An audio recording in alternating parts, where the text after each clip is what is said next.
the Opie and Anthony Show. Opie and Anthony. Radio shock jock. Opie and Anthony. You, Alan Alda? Okay, so let's get to the meat of the issue there. You had AIDS. How long did you have AIDS for? I think about 6 months. Yeah, I must have had a light case. Did you notice that the women really like the Obama guy? Because he's got a huge... Well done. That's why. Hello, sir. This is operator 80 with an IP relay call. Do you know how to use relay? No, you... No, I'm sorry. I mean, no. Calling for supervisor assistance, please hold. Oh, boy. Now you've done it. Oh, I thought that was a computer voice. You went in and dropped an A-bomb. That was a real voice? What do you think? But enough of this palaver. Let's get the show on the road. Just a bunch of a-holes. Yeah, that was a good one. And we're off and running with another week of fine radio. See, we haven't even done anything yet, but I know by the end of this week, there'll be a bunch of highlights that people will be talking about. That's how confident we are in our radio show. Exactly. Opie, Anthony, and author Jim Norton. Author. Again. When are we going to write our book? We have a stupid book deal just sitting there waiting for us. We really got to stop being lazy, Anthony. Jimmy's up to his second book. I'm just coming up with more material for it. Yeah, well, that'll be for the second book, your own book. I think we should write a book together, and we should write books separately. Yeah, I think that would be pretty cool. But how about we should start, like, maybe writing? Because Jimmy's way ahead of us now. The bad part about writing a book is the writing. The writing part. Like, everything else rules. Yeah. But the writing. That does tend to be the annoying part. Cover art is the fun part. That's the real time-consuming part. Writing. But it's not about us. Jim Norton. Look at this cover. It says, New York Times best-selling author of Happy Ending, Jim Norton. I hate your guts. When is this available for everybody else, Jimmy? November 4th. It's Amazon pre-sale now. Nice. How cool is that? Yeah, man, I'm sorry. Jimmy walked in about 15, 20 minutes ago and plopped these books down in front of all of us. And just a quick, just quickly going through the pages, this looks really, really cool. Tons of photos. Yeah. A lot of your celebrity photos. A lot of celebrity photos that didn't come out right. Yeah. Stupid Steve Martin. The Steve Martin blurry one is really good. The Imus picture. You couldn't hit a mongoloid with glasses, could you? It's this little softball or baseball or Little League, whatever that is, picture. Yeah. A mongoloid with glasses. Yeah, my baseball picture. That was awful. Now, Jimmy, for the people, I think the title says it all, but I hate your guts. What's the book about in general? I just blast. It's just that Imus. What happened with Imus annoyed me so much. Yeah. The big blurry picture is great. Yes. The what? The blurry picture. Of Steve Martin? Yeah. That was the Aspen Comedy Festival. Know why it's great? Because we know what that probably did to you psychologically. Dude. You're probably still obsessed about the fact that you didn't get a good Steve Martin picture. I did not know how to operate the camera at that point. This was years ago, and they were all my pictures came out blurry because the flash wasn't working. So I blew pictures with B.B. King. That was when my Charlton Heston photo got ruined. So yeah, it's just blasting people. Hillary, Heather Mills, Sharpton, Jackson. All the people you want to blast. For all the New Yorkers, a fine picture of Bernard Getz the day we almost all died because we thought he brought a gun to the studio. Yes. After we pissed him off. I miss having him on, man. He was a fun guest. He really was, with his stupid squirrels. Oh, yeah. Everyone should be a vegetarian because it makes you peaceful. Spreading his papers out, his own little area he was creating. What a kook. Hilarious Bernard McGurk right before he leaned over and bit me on the neck. He does look like Nosferatu, doesn't he? Bernard is one of Imus's people, for the people out there You are not sure. Yeah, Bernie is brilliant, but he's just a creepy-looking dude. Here's my favorite, though. What's his name? Walking Away. Oh, that's right, the Randy Johnson photo. The Randy Johnson photo, which is legendary. We've talked about that on the show, where I told Jimmy we were having breakfast, and I go, Jimmy, there he goes, Randy Johnson, and we ran down the sidewalk to try to get a picture, and Jimmy was denied. So we have this big dork walking across the street. He's like 7'8". You can't miss him in this photo. Oh, it looks like a giraffe walking across the street. It really was. We were sitting in the Brooklyn Diner with Tyson Walter, and we just saw this big dopey lumbering head. He goes, that's Randy Johnson. I'm like, where? And said the only person making eye contact with me. Well, we were up in the air. Well, yeah, because to explain, we were sitting in a booth right next to the windows, and how these booths are set up, you can't see people walking by unless you're 7'8" or whatever the hell he is. We were on the stilts. And next thing you know, this head just goes bobbing by the window. This is really funny, Jim. Thank you. Your picture captions are great. Yeah, absolutely. There's a lot of pictures in here. Yeah. And a lot of words. Now we got a problem because we tell everybody that reading is for queers. So what do? We make an exception? Yeah, be queer. Yeah, we want people to read for the next month or so? That's hurtful. Writing's for queers, too. It didn't stop me. Don't use that word like that to mean something bad. It's hurtful. Oh, my God. You got a Benjamin Bornstein as a fat C. Oh, yeah. I give Maxwell a good trashing in this, too. Oh, good. Good. And some girl wore a Benjamin Bornstein as a fat C shirt. Nice. To the show in Cleveland, so I got a nice photo nice. of her there. Hope her family knows she was there. There you go, fat boy. You made Jim Norton's book. Are you proud of yourself? Book's not funny. The book's not funny. I ran out and picked up the first copy. Now, here's the thing. Shut up. Yeah, he's a joke in the industry. Everyone knows it. Very cool, Jimmy. Thanks, man. Jim Norton, I hate your guts. The GMBino. You actually put that in with his picture with Jason Giambi. I cannot wait to read this. Yeah, I give Sterling a beating. You are an ass. Thank you. Yeah, I'm gonna start reading this immediately. Oh yeah. I just want to get more copies for the rest of the guys. I only got a couple of copies. Screw them. No, believe me, that's what I have to say that. But yeah, Steve looked at it. He didn't know what it was. It's a book. What's this? You as a little leaguer, oh my God! Yeah, I got a couple. You had no business being on a freaking baseball field. Dude, I was terrible. Aw. But you tried every year because I see you getting bigger and bigger with the boys. Yeah, 3 years, and then finally said, "All right, enough." I played. I just got contacted by one of my old teammates. Yeah, like last week, this guy Dave. Yeah, he emailed me. His father was one of my coaches. He's the one that yelled at me for doing the ballet spins in the outfield. Does he need money? No, it was just a hello. Oh, that's good. I always expect him to ask for something. Every time my phone rings and it's someone I haven't talked to, and I'll give it if I haven't talked to this person in 10 years and they're calling me, I'm like, all right, what tragedy that happened to you that you need my help? Yeah, or it's hey, could you perform at a benefit? Which I don't mind if I can do. Oh no, a lot of times it's which is the same as money. Whatever, I do what I could do, but I'm just saying. It would be nice to hear from some of these people just because, because they want to say hello and they want to see how you are. And, exactly. Very rarely does that happen. No. All right, once again, they pre-order on Amazon, Jimmy? Yeah. It's cheaper, actually. $8 cheaper to pre-order on Amazon. My God, $8 cheaper. It's on O&A. You can go right there. It's on O&A. Here, hold up the book, Jimmy. I want to get a little picture. Oh. A little picture of Jimmy holding up one of the first printings of his new book. You are the first ones.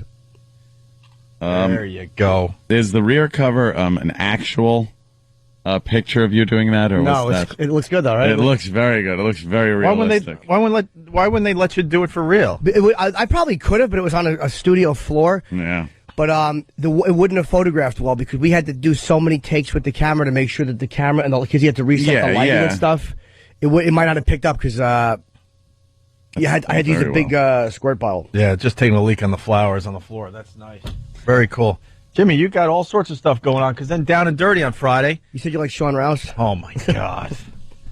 I missed that guy. I love him. And wasn't he the guy that was in when we had the big fight? Yeah, no. Was he in? Or was it Burr? I think Sean Rouse was there, too. And I think we scared him off because we haven't seen him since.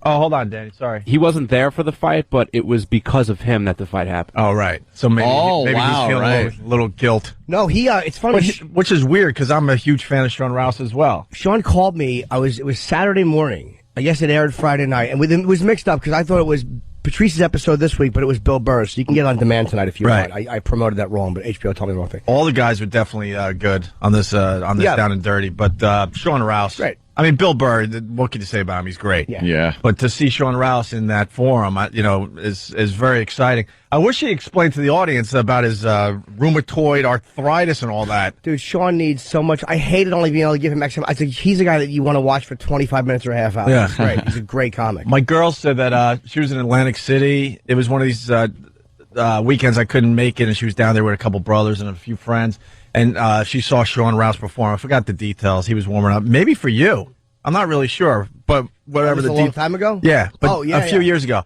And they were hanging out after the show, and he's not supposed to drink because he has rheumatoid arthritis, and supposedly with the medication he's taking, it's just the worst thing you could do. Oh, no. And explain his hands. They're like this. They're just all knotty. And I have no problem saying this because he talks about this in his act. You know, he shows his horrendous arthritic elbow, and he makes everybody uncomfortable and then makes, like, hilarious jokes about it. His fingers. Picture yourself, hold a softball in your hand, and then take the softball out. The position your hand is in. That's how a lot of times Sean's hands are. Right. And his knuckles are very swollen, and he has, like, what is it, synovial fluid, is it called? That builds up or whatever. Yeah. So he's a mess. And he's on this medication, and every doctor says you shouldn't and you can't drink on this medication. But he loves his drink, and he doesn't care. So in the mornings, because he drinks so much, he could barely move. He's like dehydrated and just in extreme pain until the alcohol gets out of his system. Yeah, he's a mess. And he talks about that on stage. But anyway, back to the Atlantic City story. So after his show, he's hanging out with my girl and a couple of her friends. They're kind of just hanging out in a restaurant or a bar or whatever. And Sean is using those creepy hands you just described, and he's trying to pat like one of my girl's girlfriends. He's hitting on her. Oh. Jesus. I heard it. Oh, boy. I heard it, too. And that's great. You know.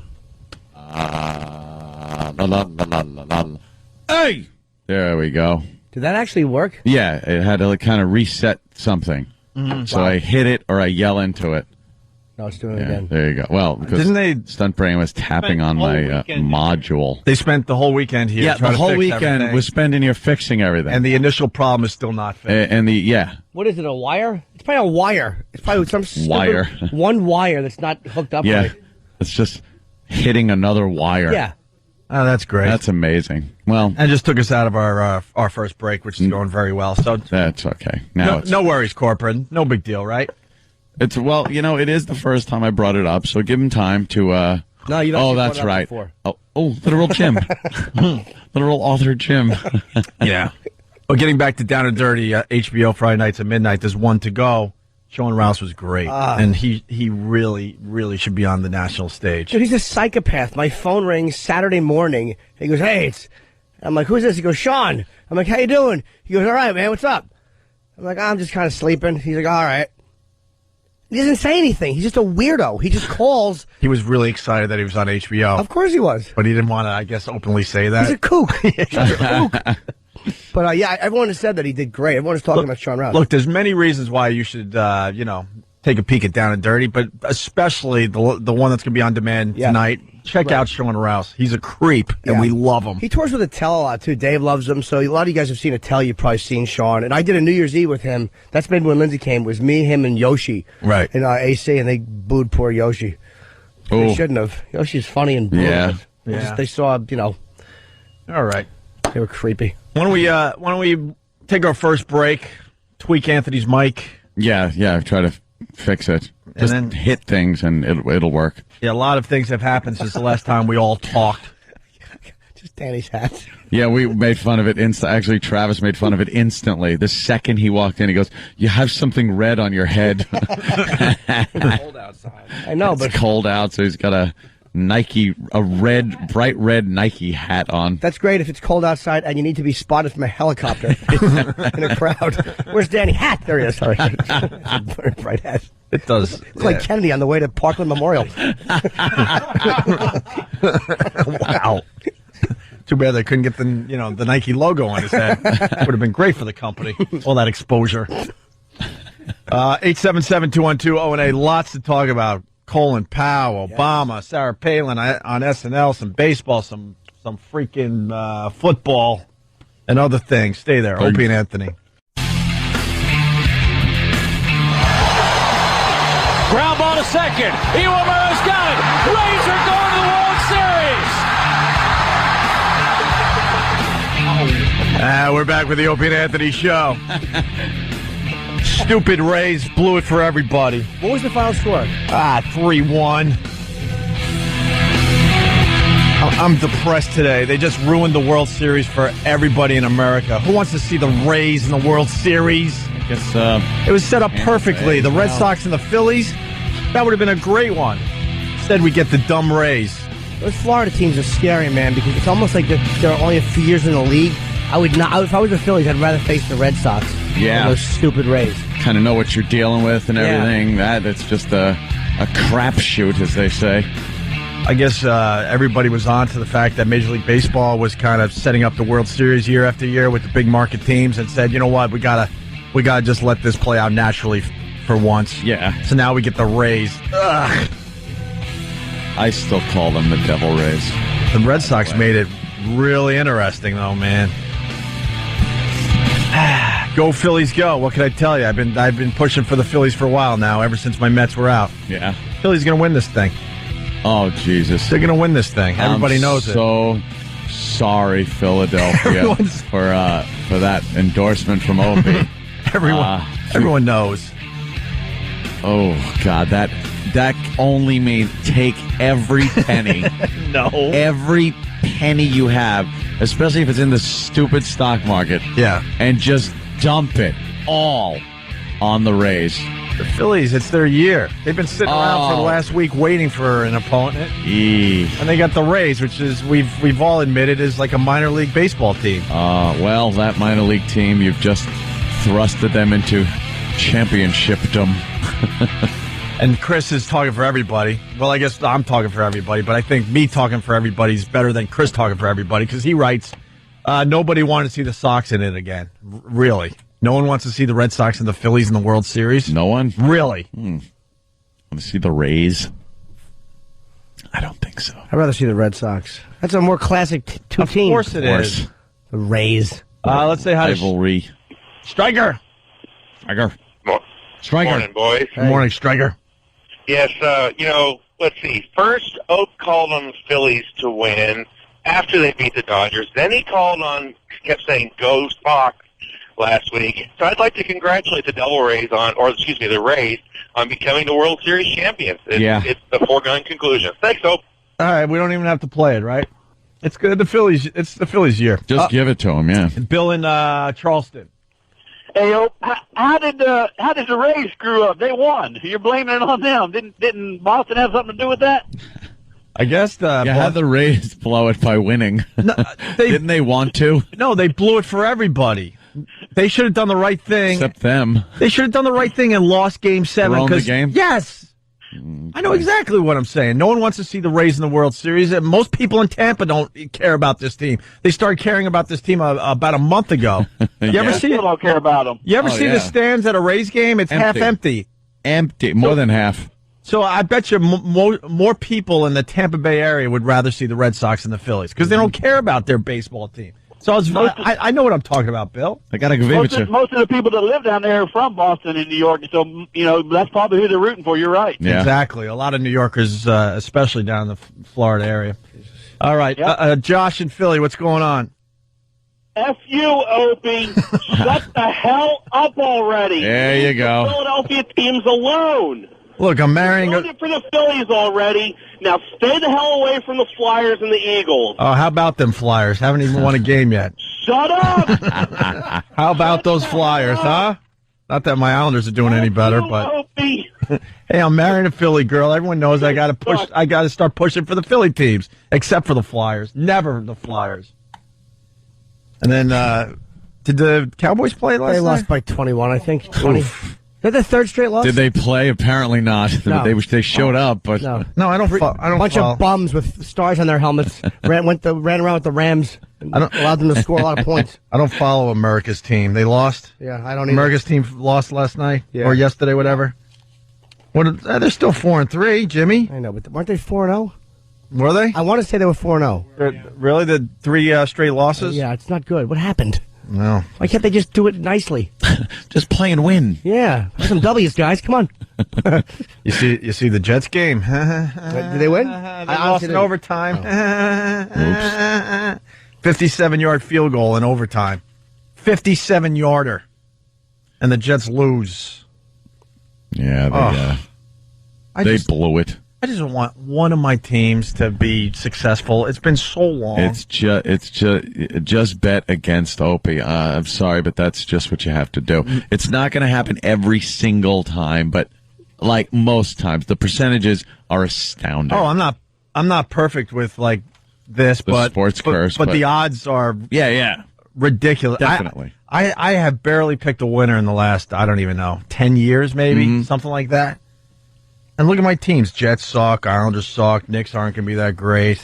Why don't I Mets did a great job of... Mets. That's right. They didn't. Yeah, with the big collapse. Yeah. 2 years in a row. So, let's say hi to Wes the Trucker. Wes?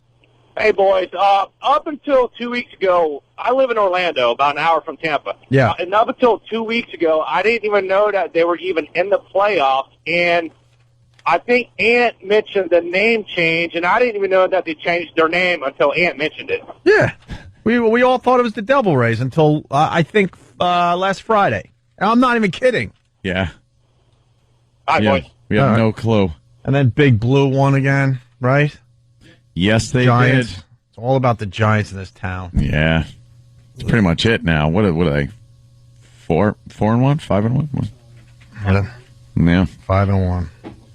All right, there's your sports, I guess. There's your sports. And then some dude lost his foot. Like, Stuntbrain was telling me a story. I'm like, why isn't this on the front page of the sports section?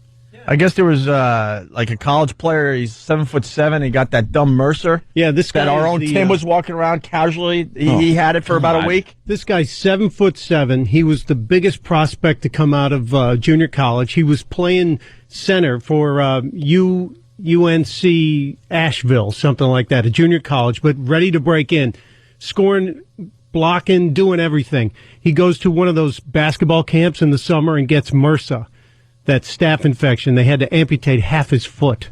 MRSA, how do you get that? It hangs around in gyms. It lives a lot in gymnasiums. It's a super staph that is resistant to antibiotics. Oof. And it's really nasty. That's the one that a couple kids on Long Island got. They were on the news. But from my high school, Harborfield's had a little Mercer problem. Wait, I don't want you get that from you get that from going barefoot somewhere? Well, it lives in sweat and it travels on your body, and then can get on the equipment. Not much sweat on the equipment. No, that's why they're all dope spraying. Doesn't wipe it down and spray it or something. Right. Well, does it live for a while after you leave? Because you have to wipe down the equipment. It does. So that's why they're going crazy now, spraying all these things. Yeah. And then by spraying it, they'll mutate it, so it'll be impervious to the spray, and it'll crawl out on its own power and become visible and just beat you up.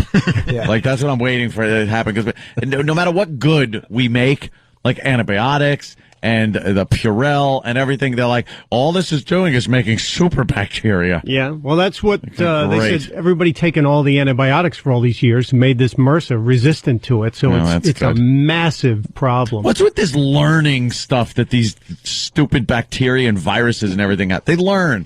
It's like, we finally figured out how to thwart this. You don't have a brain. Just be a cell and stop. They learn with no schooling. Yeah. Which is even creepier. Yeah. They don't even have to sit through boring classes year after year. They It's just, like they just learn on their own. One day, like, an antibiotic comes up and goes, I'm going to kick your ass. You go, no. Yeah. Sorry. You're not doing anything to me. I'm just going to go and take this guy's foot. Yeah. Half his foot go. What are you doing? You're 7'7". That just sucks. His whole life was to make it in basketball, and now they had to take his foot or most of his foot. Yeah, half his foot is gone. Got a foot thing on his foot. Yeah. How old was he? I think he's like 19 or 20 years old. God, headed to the NBA. Well, 22? Oh, so he was really headed to the NBA. So what is? Well, maybe headed to the. I mean, wow. But still, he had a future in pro ball. What? How do you know you have this? Like, Well, what exactly is it? Ask our own Tim. He walked around with it for a few days. He goes, they think it might be Mercer, but we got it under control. I'm like, falls off. I'm like, why are you here? We get mad when someone with the flu comes in.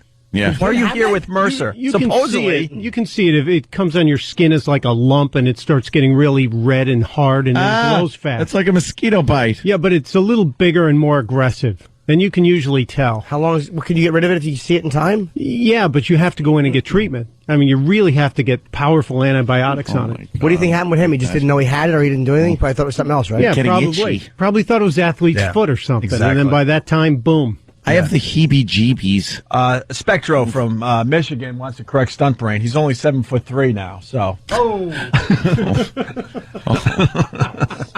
Let's say hi to Bob. That's Mercer? Where is that? I never want that. Is that his underarm? There's a huge hole that looks like it could fit a baseball. I can't look at that. In his underarm region. Really, that's Mercer. Yeah. Oh, that's just wonderful. MRSA. It's something staph resistant. You know, we like to encourage people to like Google stuff. Don't Google Mercer. You're not gonna enjoy what you see today. Oh. How do you get it under your arms? I don't know. Wherever. Look at this. There's just holes in these people. Ew. It just God. It looks for an opportunity if you have like a cut to go in there and start taking up residence. Look at that. Look at that. That's not that bad. That's just weird. I'm not looking. I can't. Why? Anthony, look. Because it's not so really disturbing. But this one's easy. Oh, you son of a bitch. It's a black guy or a Spanish guy. Yeah, that one's an easy one. It looks like a bullet wound. A huge from bullet wound. a howitzer. Yeah, there you go. Will it kill you? You could put a golf ball into that. Oh. Yeah, you can. You could play the break off his chest and it'll be a left. It'll break left. But I think you can make the putt. God, I would hate to have that. I don't want that. Let's go to Bob in Cleveland. Bob. Hey, Opie, I wanted to give you a bright ray of sunshine this morning. Yeah. Welcome to the Cleveland disgruntled and completely worthless sports fan club. Yeah, you guys. I'm sorry. Go ahead, Bob. No, that's all right. I'll cut you off at any point. No, I think I think this time I cut you off. Yeah, Cleveland's had it bad for many, many years. But I love that LeBron James. It's going to be a shame when he moves on after his contract's up, huh? Yeah, I wonder where he's going to move to, huh? He is so not staying in Cleveland. You know that, right? I might chip in a few dimes just to make, just to put it over the top so he stays. He wants to play in a huge market. He wants to be like a New Jersey Net or a Knick or I don't know. I don't know what other team could really go for him. Boston or L.A. maybe? Maybe L.A. He so wants out of Cleveland. He makes believe he loves Cleveland. He's from there, but he's got his sights on bigger markets.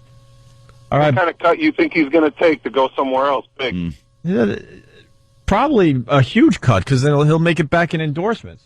Phone's exploded on. We were talking. Yeah, about we got to Bob. We got to move on. We'll talk about Cleveland sports another day. We got Mercer calls. Is it coming. Mercer or Mercer? Mercer. Sorry, I'm thinking Bobby Mercer. Tom the trucker. How are you, Tom? I'm doing fine, fellas. I just want to let little Jimmy know that I'm a 350-pound, 6'1" truck driver. I don't work out no gyms. I caught the Mercer probably from a shower. The Mercer. Really? What's that? No, so what happened? Where'd you get it? You can get it in showers. One of those trucker showers, I bet. Well, those are clean, right? Gyms. You get it in gyms. You get it in showers. If a guy's got this stuff, this is how contagious it is. He can scratch it. Go eat a buffet, and he can spread it to half the people in there. So, it's very contagious. Where on you was it, and how did you get rid of it?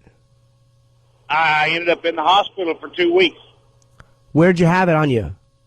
I had it right in my groin, right at the top of my groin. Everybody said it was from some of the girls I hung around with, like you do. Wait a minute. But, you had, was it by your testicles or on your leg? Looks like right above. No, sir. Right there where your carotid artery is, right above there. Right there in the V. In the V, where the legs meet the torso? No, literally right above. Femoral artery. And it came up like a staph infection. As a matter of fact, they lanced it the first time for a staph. I was out for a week. I went to another place to have it looked at and repacked. They said to see a surgeon when I went home. I got home like 2 days later. The doctor put me in the hospital. He said, you'll see a surgeon in the morning. They went and cut again on it. Yeah. So do you have a hole in that area now? Well, no, it's healed up, but it has to heal from the inside out. Ugh. And like you said, antibiotics. It's only treated with something called Bactrim, which is some stuff. I mean, you can't even eat with the crap. It's nasty bacteria, but they give you intravenously, and they give you this Bactrim, this other stuff. And then once they start working on the sore, you have to take whirlpool therapy. I'm not leaving my house. That's it. Yeah, I'm doing the show from my house. This is the last straw, right? I'm never leaving my house now. Well, let me tell you what you need to do. Carry you some Clorox and water. Yeah. Wash your hands all the damn time. Mm-hmm. Carry the Purell. Mm-hmm. The Purell. The Purell. Well, so you got on your groin. You're not going to rub Purell on your groin. No, you might. Well, In a pinch. I don't know. I hear the guy that was in the hospital with me had it under his nutsack. Nice. What the hell are you guys doing on the road? I know. The one guy had it on his nose. Right, right. I hear that. I just want to let you know, man, it's something not to mess with. I ain't going to lie to you. And like I said, I'm clean. I use the Lysol, the shower shoes, everything else in the showers. But I picked it up. Like I said, a guy can scratch, wipe it on the damn doorknob or whatever, and you can get it. There you go. We all got to wear gloves. I hear the best thing for those open wounds is to just pour pure alcohol on it. Oh, ow. Fill it up like a shot. Hey, Put a shot of Jaeger in there and drink it out of his MRSA hole. Imagine the burn of pouring alcohol on a MRSA wound. The worst burn, like our stories about wounds I ever heard was when Pryor described his burns on his chest. And when they're fresh, when you're burned, like when your skin is raw, like chopped meat, they have to give you like a wire brush scrubbing to keep it from getting infected. Whoa, wow. Burn victims have to get scrubbed with a hard brush.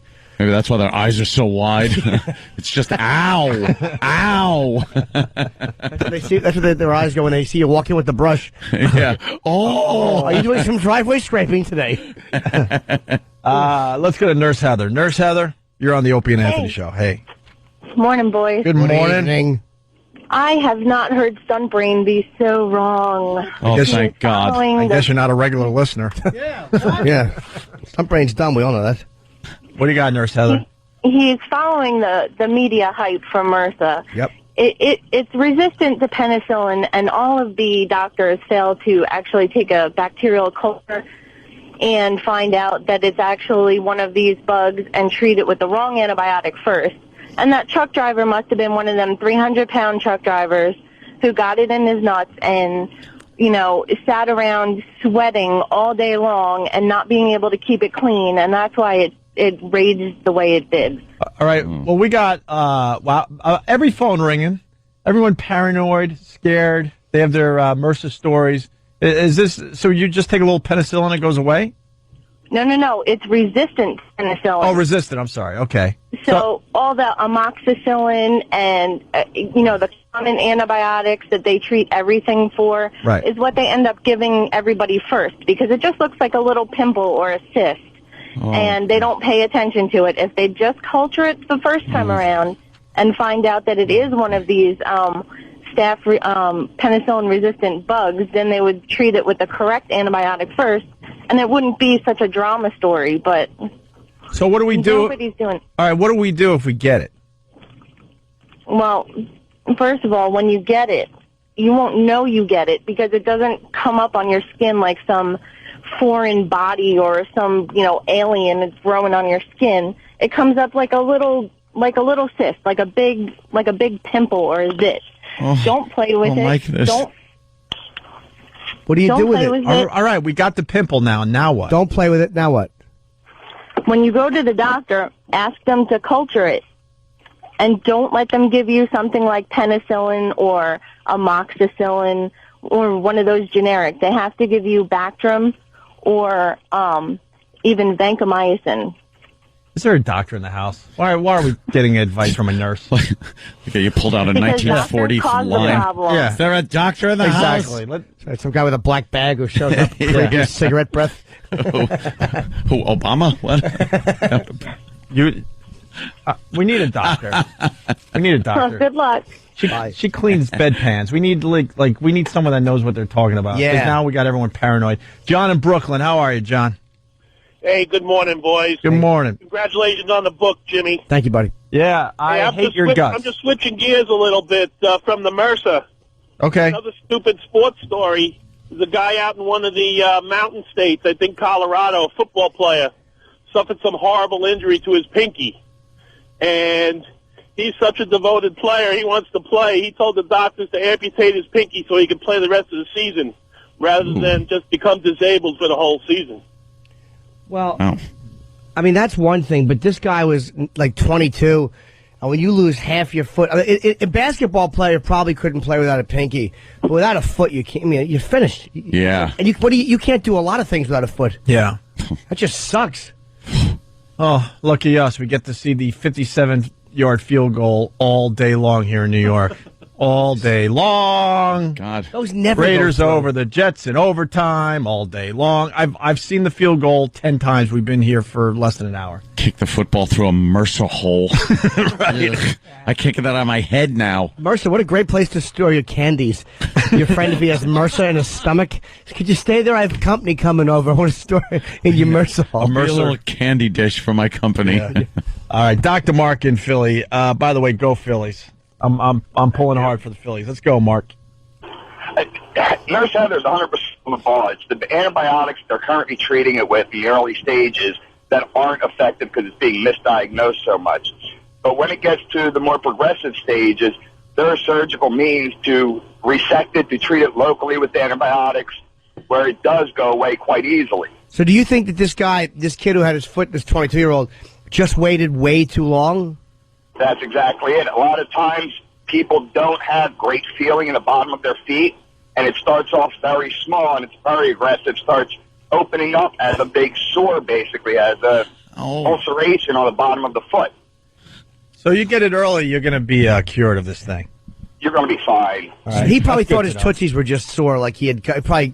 You know, an athlete, you probably get little sores on your feet. Oh, I'm just going to... I know I get them on my right hand. Yeah. Run to the hospital now for any little blemish. Well, I'd love you to have MRSA come in with no leg. No. It happened. I hate having that. I would never want that. I have MRSA where the leg meets the torso. They had to take the whole kit and caboodle off. Or just the leg comes in and the rest of you get thrown out. Guys, I got to jump off here. All right, thanks, Don. Kit and caboodle. This is a doctor coming in with that technical jargon. We had to take the whole kit and caboodle. It's a word you don't hear in federal prison that often. Kit and caboodle. Do you come here on a Monday with no leg and make believe, nothing happened to you over the weekend? Yeah, just don't mention it. Right. Keep it under your hat. Come on, guys. Keep the Pal Talk cameras up. Let's go to Jason in Florida, the home of the exciting Rays that are going to be in the World Series against the Phillies. Wow, go Rays. What's up, Jason? Morning, gentlemen. Hey. Hey, I actually got MRSA about 2 years ago.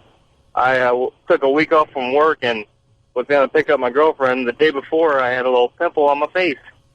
So I'm taking at it absentmindedly, and then the next morning when I'm going to pick her up at the airport, why's my face all stiff? Why is it filling up with mucus? So I pick her up, and for the next 3 days, it keeps on getting bigger and bigger and filling up with just leaking out nasty pus and everything. She's like, maybe we should take you to the doctor. I'm like, oh, no, just go to CVS. Maybe you should take him to the doctor. So was she giving you kisses of your mucusy MRSA face? Yeah. The end result was, that's how I figured out I loved her, because she's still with me, actually. Half your face has been sliced out. How big of a mark did it leave on your face? Yeah. He just has a mouth now. He's talking through it. Yeah. Exactly. It's right over his tie. He looks like Two-Face. A snazzy little tie and his mouth. And everything else rotted away. His vocal cords and just a lipless teeth chattering.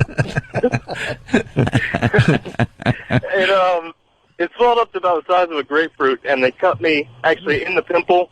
They made that large, and then they cut me about an inch above it, and then just shot me full of Novocaine, and then just start squeezing my face in. God damn! So bad. Oh, wow! Just trying to drain all this pus and everything. My girlfriend's sitting there with her hand over her mouth, just freaking out. And then what they do? Oh, they had to actually string gauze in between the two wounds underneath my face to keep the wound open so it would drain. I can't. Ugh, I can't. What an enchanting dinner date you must have been with your draining pus face. Contagious and draining all over the centerpiece.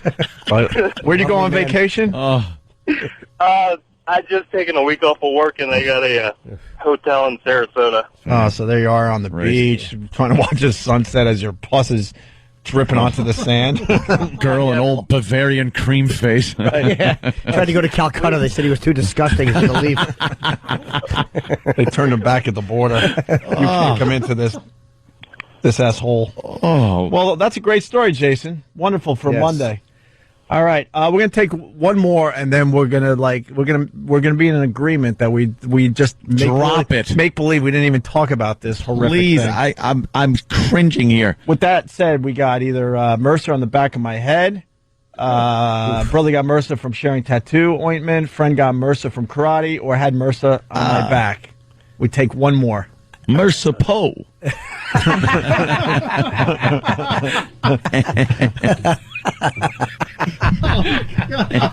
I say either on my back or back of my head. Which one you want? Back of the head, because then it'd be fun to hear who else had it like in the palm of their hand. Bill in Brooklyn. Hey, what's going on, guys? Oh, Bill. Hey. Yeah, I had, like 2.5 years ago, started out like a little bump behind my ear, and within 2 days, the thing blew up. I mean, like a softball. It was extreme pain. I'd gone to the doctor. He's like, it's just nothing. So I wait. What kind of doctor? Day. It's nothing. Yeah, exactly. Put another hat on it. A regular GP. And next day, the thing's getting even bigger. End up going to the emergency room, and they're like, oh, you got to go in for surgery, like, immediately. Like, this thing's in your bloodstream, like the whole back of my neck and whatnot turn red. It's septic, It's like if you don't get this removed, it gets into your bloodstream, gets to your heart, you're dead. It's like, wow. And they cut the thing open, I had a big hole in the back of my head. Not good stuff. All right. I just want to go in now and wash my hands and everything. Yeah. I have such heebie-jeebies. I'm itchy. Why? You're going to get it going to the bathroom. You're going to touch the handle, and you'll be MRSA boy. I don't want to be MRSA boy. How would that be? You're in big mansion rotting. Go ahead, sir. You just rotting away. Yeah, you get up to go like to the kitchen from the living room, and your ass is just on the couch still. Two little supple buttocks cheeks. All right. Thank you, Bill in Brooklyn. Now we got a nurse mad at us. She's in Boston. Danielle, what's up? No, I'm not mad at you at all. All right. The nurse and the doctor were both right. MRSA is something, it actually stands for methicillin-resistant Staph aureus. Oh. And it is a result of using too many antibiotics. There are several medications that can treat it, but you do have to culture each individual wound to see what medication will cure it. Pat from Minocqua saying that culture the wound. You take it to the ballet. You're an ass, Pat. You're going to put like a little viewing glass in front of the wound so it can see. With some opera glasses. Yes, because the wound hates when it can't see. Get your MRSA seat at Carnegie Hall. Yeah, some culture. Or can you just bring a tiny little seat and put it on your lap? Yeah. You have to buy a whole seat for your MRSA. A little MRSA zit. Danielle, sounds like you want to be a doctor. No, I don't really want to be a doctor. You got some knowledge as far as a nurse goes. Well, yeah, I've been a nurse for like 11 years, and, but doctors are typically the ones, unfortunately, that spread it. They have a bad habit of not washing their hands. How can doctors not wash their hands in this day and age? Seriously, I've worked in too many hospitals, and you see them going from room to room, not washing their hands. We're a lot better at it than they are. Mm-hmm. My grandfather actually had abdominal surgery a few years ago, and the wound got infected, and it ended up being MRSA, and they had to excise a large section of his abdomen and then treat it with this awful thing called a wound vac that, like the trucker said, healed the wound from the inside out, but it just basically just was like this thing sucking on his stomach trying to get it was horrifying. A wound vac? Yeah. What is it, vacuuming the pus? I can't take this. Do you know what's depressing? That somewhere someone's going, what do you do for a living? And he's going, well, I make wound vacs. The wound vac? That's me. There's a guy who makes them for a living. And he's proud. How are you going to eat, Jimmy? Jimmy's got a big egg omelet in front of him, egg white omelet. No, it's not an egg white omelet. Oh. It is an egg white omelet, but inside... it looks like an open... Now you just opened it. It looks like a MRSA wound. It's an egg white omelet. With tomatoes in there. Let's all eat breakfasts that look like MRSA wounds. Oh, Jimmy's got the best ones. That looks like a MRSA wound. Yeah, it certainly does. I would eat that on the head of a MRSA patient. I could care less. Give me MRSA or give me death. You are really something. Yeah, MRSA rules. My new bumper sticker. I'm selling that. All right, with that, we're going to take a break. Hey, intern Dave, we're going to do a little kosher sports today. We haven't done that in a week or so. That's on the way. Got to talk about good old Colin Powell Yep. Yes. He was on with Tom Brokaw. Hopefully we have some audio of Brokaw trying to say Colin Powell. Colgate. Phone number 877-212-0-8. We are going to move on from MRSA. I'm washing. Sonny Forelli's all paranoid now. Everybody's like, holy ass. So now we're going to take a break and make believe we didn't even talk about that, okay? That's the deal we make with you. I want to be in a plastic bubble. Bubble boy. I want to be bubble boy. He walked outside at the end of the movie. It was so nice. Yeah. He just needed to Did he die? Of course, you know. Well, they couldn't. Die. John Travolta's Bubble Boy, I don't know. I mean, they left you hanging, didn't they? Yeah, but you kind of assumed it was over, that Johnny. He had to, had to do that. He had to live his life no matter what, and he took the walk into the crummy backyard. Yeah. Right? Wasn't it the... whatever. Mercy. Opie and Anthony, stay there. Big good morning to everybody. The Opie and Anthony Show. Can I tell you how funny Jim Florentine is? Yeah, what happened? I got a... we were talking about Cialis or whatever, and apparently he tried it. Oh, no. I don't think he needs it, but he just did. And he goes, it was great. First time I took it today. Awesome. I got a rod looking at a homeless guy. Send me a text. He's coming on the show soon, right? Yeah, I can't wait. good. Finally. It's about time, Jim. Yeah. Jeez. Jim Florentine will be on the show in the very near future. Instant feedback, some really good ones. I know we're moving on, but you just got to, this is the mop-up. Yeah. You do a little mop-up through instant feedback after we do a break. Spectro from Michigan writes, I wish my giant wife would get a little MRSA. Scott M. from Seattle writes, who are these morons who wait until their infections are the size of produce until they seek professional help? Retards. So the size of a grapefruit or an orange. Right. And then we were talking about, Anthony losing a leg, and, would he just come in on a Monday and try to make believe nothing happened to him over the weekend? No, it would be horrible. I would never want that. Well, not really. Vince from Bayonne writes, if Anthony lost a leg, he just put a shoe on his schlong and you'd never notice. Yes, you would. But they're silly. You'd have to take Cialis, Yeah. I'd be sure you can walk. Goose-stepping like a Nazi. 877-212-0-A. Wow, that W movie didn't do well. No. I think everybody's sick of the Bush, and nobody cares. I had no desire to see that. I did. It's a very tough audience to bring into that. I mean, who are you gunning for there? Yeah. People that are like, oh, I'm politically minded, and I kind of want to know.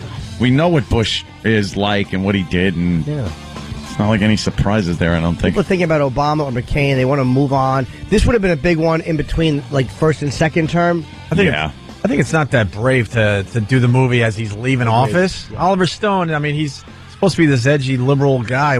He should have done the movie a year ago. 2 years ago, right?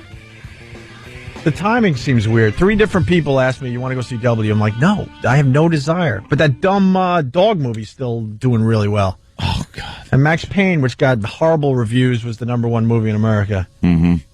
Max Payne, Beverly Hills Chihuahua. That Chihuahua movie is still just...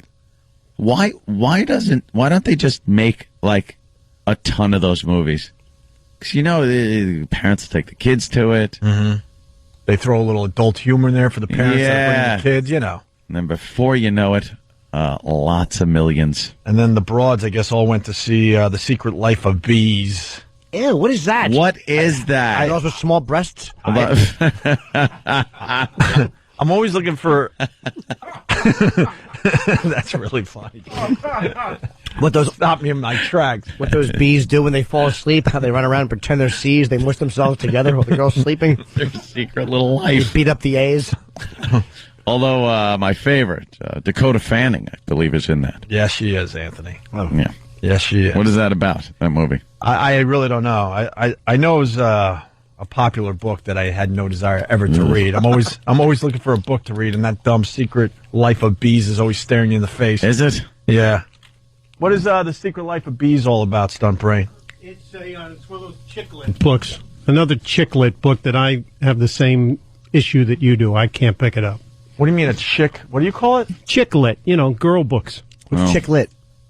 L-I-T mean? Chick literature. Oh, chick-lit. Yeah, there's a whole category. Don't ever use chick-lit. Don't ever use chick-lit on our show again. I can't believe you haven't heard that. I read the one about ex-wives, The Secret Life of C's.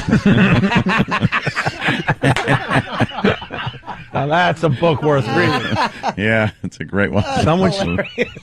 Someone should write that book. Just get stories of ex-wives and put it in one nice book for everyone to enjoy. And there's a certain biography, The Secret Life of N.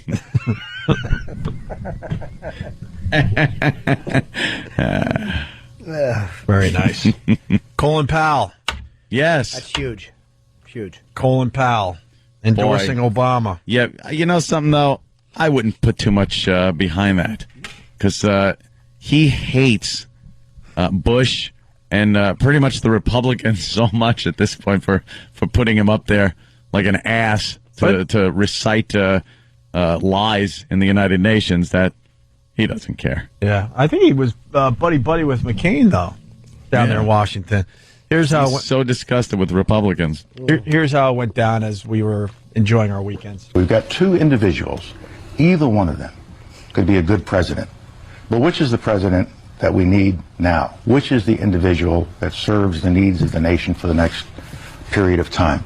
And I come to the conclusion that because of his ability to inspire, because of the inclusive nature of his campaign, because he is reaching out all across America, because of who he is and his rhetorical abilities, and we have to take that into account, as well as his substance. He has both style and substance.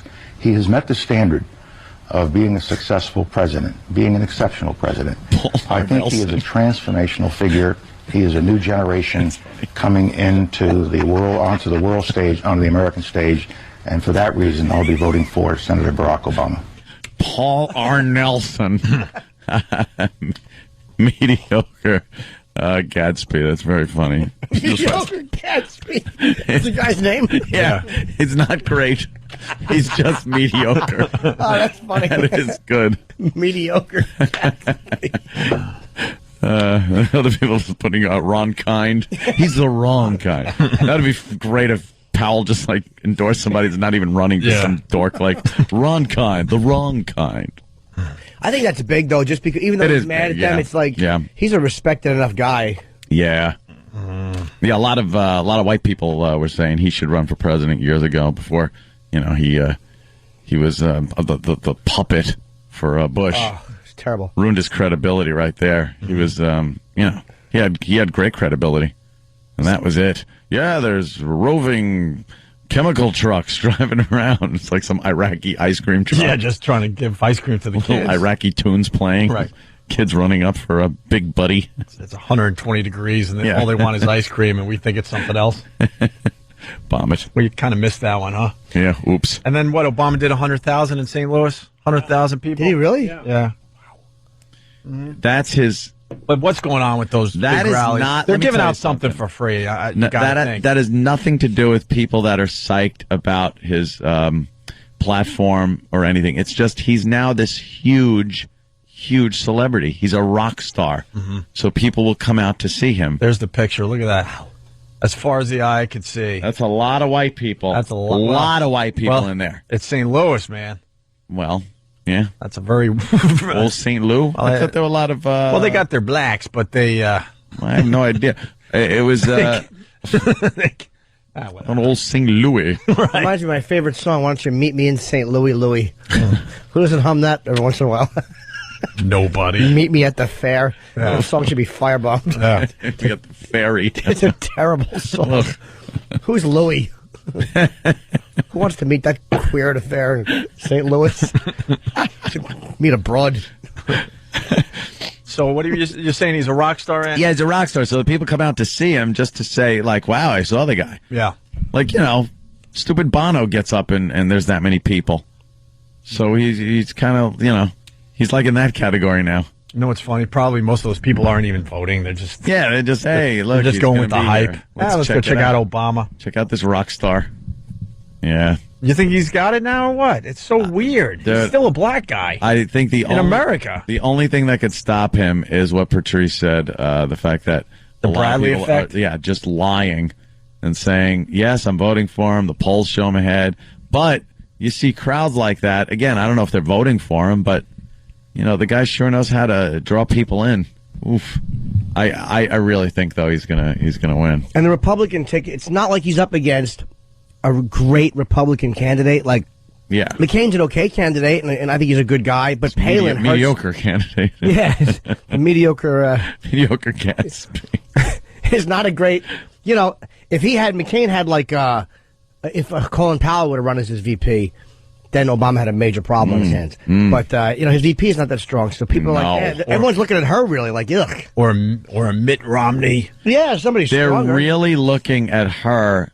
Like, when you have a guy that is that old, and a lot of people are questioning whether he's going to be around for 4 years, you better pick a legit VP candidate, because now everyone's saying, if McCain was a young guy, you wouldn't care. You just vote for the president. Yeah. Vote for the president. Now they're voting for two presidents. They're voting for him and her. Yeah. It was a dumb move. He should have really gotten just a really qualified person. What was wrong with Mitt Romney? He wasn't a woman.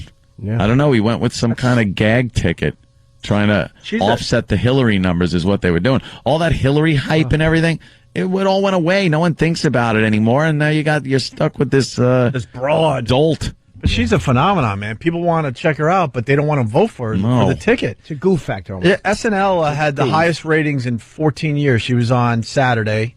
They did ridiculous numbers. I don't know what the next... So whatever she does, people want to check out, but they just don't want to vote for that ticket, it seems like. What was that show 14 years ago that actually... I think it was 14 years ago, right? They said 14 years ago, but it's like, what was that show? Which one? Was the Nancy Kerrigan appearance, I believe, after the clubbing. Really? Yeah. Okay, so that's not very impressive. I was something cool. I was one of few that just didn't want to watch that Sarah Palin on SNL. We got a couple of really quick clips. Alec Baldwin approaches Sarah Palin, and Lorne Michaels, he thinks Sarah is Tina Fey. See, because she's been doing the yeah. Hey, Lorne. Hey, Tina.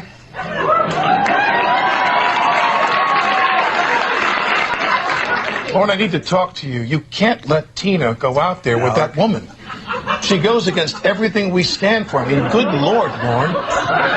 They call her, what's that name? They call her Cara, what do they call her again, Tina? That'd be Caribou Barbie. Caribou Barbie. Thank you, Tina. I mean, this is the most important election in our nation's history, and you want her, our Tina, to go out there and stand there with that horrible woman? What do you have to say for yourself? Alec, this is Governor Palin. Hi there. I see. Forgive me, but I feel I must say this. You are way hotter in person. Jesus Christ, this is for the vice presidency. I know, it's not like goofy wacky thing. It's pretty important. Hey, she wins in the end. Her profile goes way up after this whole thing. Self-deprecation is always great. People love it. Plus, I mean, obviously they would have told him that wasn't Tina. Literal Jimmy. I liked it was pretty funny, except they said Tina 40 times. Yeah. Got it, Alec. We understand. Okay, Tina. It's a mix-up. It's 1973. Yeah. Why, thank you. I mean, seriously. I mean, I can't believe they let her, play you. Thank you, and I must say your brother Steven is my favorite Baldwin brother. You are a delight. Now, come, let me take you for a tour of the studio. You know I've hosted the show how many times, Lorne? 175. 175. Alec Baldwin is great, though. Yes, he He's is. great on that show. He's great on 30 Rock. Great on the phone. Huh? Great on the phone. Right. Great at parenting. Right. What a douche. Great on the phone. He is great on the phone. You and him have a lot in common, man. Why? The hate for the ex. His hate for his ex is legendary. Yeah. And then finally, the real Sarah Palin interrupts fake Sarah Palin's press conference. So you got Tina Fey playing Sarah Palin, and then, they do the old switcheroo. To get the big holy cow effect. To answer your question, I don't worry about the polls. Polls are just a fancy way of systematically predicting what's going to happen. The only poll I care about is the North Pole, and that is melting. It's not great. What? The real one? Bye.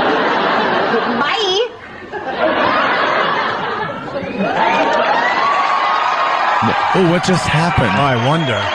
Oh, my God, I can't believe this is going on. Did Norton just walk in, or Audrey Meadows? Thank you. No, I'm not going trying to take questions, but I do want to take this opportunity to say, live from New York, it's Saturday night. Good for them. Yeah, well, bravo. I've had enough. I got to be honest. I've had enough of candidate charm. Mm-hmm. I don't want them going on SNL anymore. I don't care if you're a funny actor. No. If you're engaging, just stop sucking as a politician. Exactly. 2 weeks to go. That's it. 2 weeks, 15 days, right? Yep. Let's say hi to Dennis in Michigan. Dennis. How you doing, boys? Good, Dennis. You guys got plugged on Hannity Friday on his radio show. What was he saying? He was taking Obama lover phone calls, and the Obama lover said that he thought Hannity was the funniest thing on the radio besides O&A. Hannity replied, he liked Opie and Anthony, but he was no Jim Norton. Ah, nice. Well, very Sean. good. He doesn't have AIDS? That's right. And fine. Go ahead. I'd love to be a Hannity. How many stations does he have? Jeez. About 400. I'd never tell another joke in my life. No. Never. Yeah, let's go to Rick in out there. Rockland County. So many Morning, boys. syndicated markets. They all want. Must be a red letter day for Jimmy because he got the big mention that he's been waiting for on the Imus program. Why? What happened? Well, they went, Imus goes, is Artie Lang funny? And they're like, yeah. But and then he goes, well, how about that Jim Norton? And big boy Rob Bartlett gave you the big plug, plugged your book. Oh, wow. And then he told Imus to go look up Monster Rain. Oh, really? Oh, what's on Monster Rain? I don't know what that is. Hey, Rick. Check it out, boys. Well, we appreciate that you're calling us to tell us you're listening to another radio show right now. That always makes us feel real good about ourselves and what we do. All right. But I'm a subscriber. Really? That means he could, check out the show later on a replay or something. Yes, he can. Yeah, I Hate Your Guts, Jim Norton's latest book. We're holding the first few copies. Yeah. Everyone else gets it when? A week? No, it's available on Election Day. Oh, in 2 weeks? Yeah. But it's pre-order on Amazon now. Yeah. And I'll be doing book signings, which I'll announce as it gets closer. And there's signings. There's a picture of the book cover on onaradio.com, but New York Times bestselling author of Happy Endings, Jim Norton, I Hate Your Guts.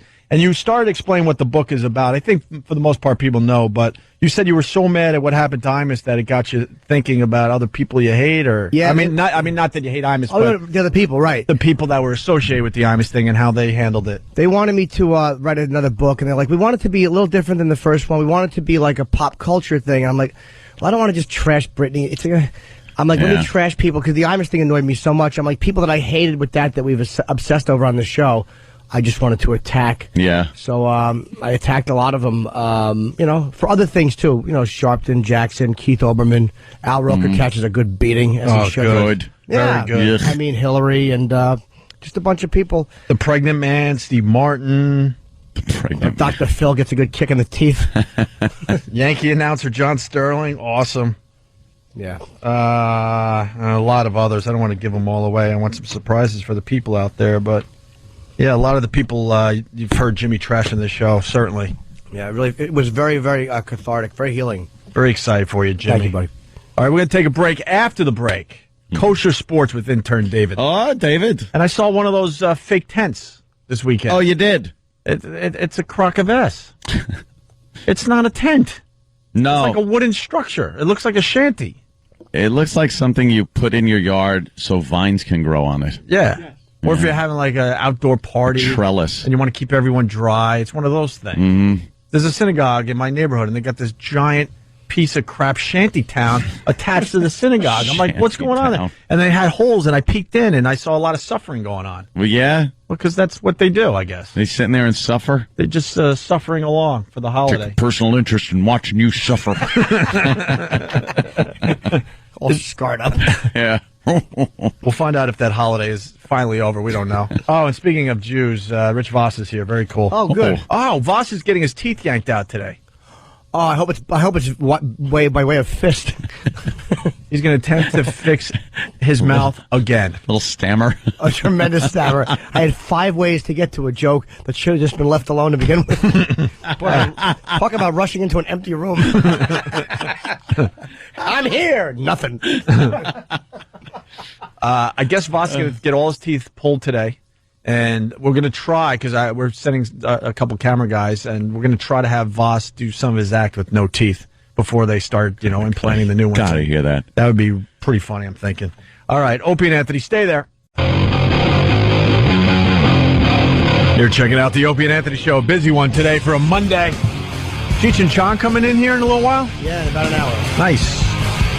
Also, Rich Voss has entered the studio. Yes. Rich is going to be at the Funny Bone in Virginia Beach October 22nd through the 26th. Wow. Thursday, Friday, Saturday, Sunday?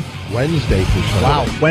Wednesday, Thursday, Friday, Saturday, Sunday? Yes. Yes. Are you kidding me? Yeah, I do a lot of nights when I work for those people. That's a long haul. Go to vabeachfunnybone.com. That'll be nice. And you're getting your teeth pulled today? Yeah, I'm getting... Not only am I getting 4 or 5 pulled, then they're going to drill through the gums into the bone and put in implants, okay? And then hopefully and then I have to perform Wednesday night. Oh, I already slobber, okay? So do you? We never noticed. So now I'm scared I'm going to slobber and just metal's going to come flying out of my mouth. And, just broken gum parts and horrible. Like, it already bleeds sometimes when I brush my teeth without even the work done. Really? So, yeah. Does that happen to you? No, it's going to be, that's well, bad. The problem is you're brushing too hard, probably, and you got to stop holding the guy's hips while you're doing it. Why are you getting this done? Why? What's wrong with the teeth? What's wrong with the teeth you got? They chew pretty good. Because it's like my 4th set. Because I had bridges, and what was holding them up, the teeth under it, they were starting to get rotten. I had bad teeth from a certain age, from cocaine till now. And, I used to have these big I had a big gap in my teeth. We've seen the old videos. But I had tooth decay in the middle of the gap. So I had a big black... What'd you snort the coke off of? Snickers bars? But I still would pick up girls with just rotten teeth. Well, of course, because you had the whore bait. Yeah, I had. It was in my pocket. Yeah. I'm telling you. Wow. So wait, you have to why are you doing a gig 2 days after? Like, why not separate, give yourself a week off? Why are you doing a gig 2 days after? One, I'm... Bonnie made I booked the gig first before I got the dentist appointment. Mm-hmm. 2, I need money. 3, what the hell? I did a TV show. They pulled a tooth once did root canal, and it got infected, and it was all full of pus. And I went to the dentist that day, and they squeezed the pus out with a plier. They took a plier and just squeezed, and then I taped a TV show that night. So what the hell? Okay. We do comedy. We're not, performing. Right, we're doing our mouths to talk. Yeah, really. It would be bad if we were sketch artists. But the thing is, we chat for a living. It's kind of hard when you're bleeding and swollen from the gums and face. I'll do it with my back to the audience. It's no big deal. So you're gonna allow us to videotape while they pull these teeth out of your mouth? Yes, I am. Dr. Gottsman today is going to do the work today. Can you do some of your classic comedy? Some of those classic lines we recite all the time without your teeth. All right. Without his teeth. That would be pretty good. It's Rich Voss without his teeth performing. I noticed you mentioned a dentist, so why don't you mention him again? Who, Gottsman? Did I mention him? Because I know what you're getting at, and I don't blame you. No. Might get one of the teeth pulled for free, you Jew.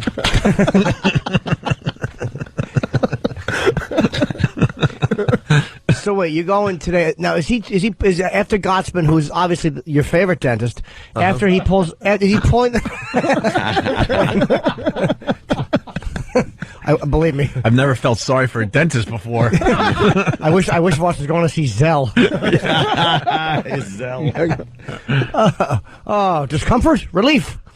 We try to pull one of them out right now with like pliers. Just for the radio show. Oh, yeah. Oh, knowing you're going to a real dentist. Why don't you get Mengele to do it? Wow, that would hurt. Yeah. So what are you going to do afterwards? You having fake ones put in, or how is? What am I doing afterwards? Meaning, I'm just going to linger around the dentist office for a while. They're drilling into the bone and and they're putting an anchor? No. I don't know. You put in. Okay, so say you get implants, they screw them in or somehow. They put them in. So they're going to put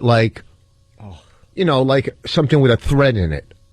Say you took a little pipe or something and had threads in it to put your teeth into. Whatever. Implants. Not describe things. No. Well, I don't know implants. Well, this is a process, a procedure you're going to have. Oh, if you went and got a hip replacement, would you know what the metal was made out of? He would, yes. Yeah, probably. Titanium. Everyone knows. Okay. Titanium. You picked the worst example. That one is like actually easy. Okay. They were getting a haircut. Would you know what they were cutting? Hair. They put implants in, whatever. They're anchors to put the studs in, I guess. It's kind of like putting fence posts in. Yeah. As if enough studs haven't been in that mouth already. You're going to drill some holes, and they're going to anchor it down with some kind of like bonding material, and you're going to have teeth that might look normal for once. But will he have them that day, though? Because you're doing a gig in 2 days. Will he have teeth I that think day? so. I'll have this. They'll put this back. Oh. This is all fake, and they'll take it out. Oh, really? And they'll put it back in. Oh, wait. They're going to use those still? These are temporary. Uh-huh.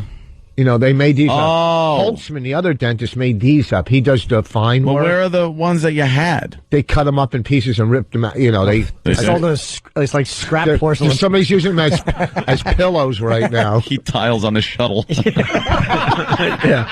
See, that's the joke, Rich. What? Heat tiles on the shuttle, not pillows. Who would want to lie on a hard pillow like that? I don't know. I know. Jesus. Hard pillow.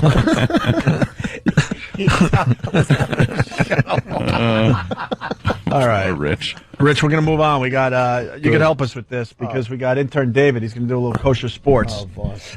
We like our intern David. Here he comes. It's time for Kosher Sports with our host, intern David.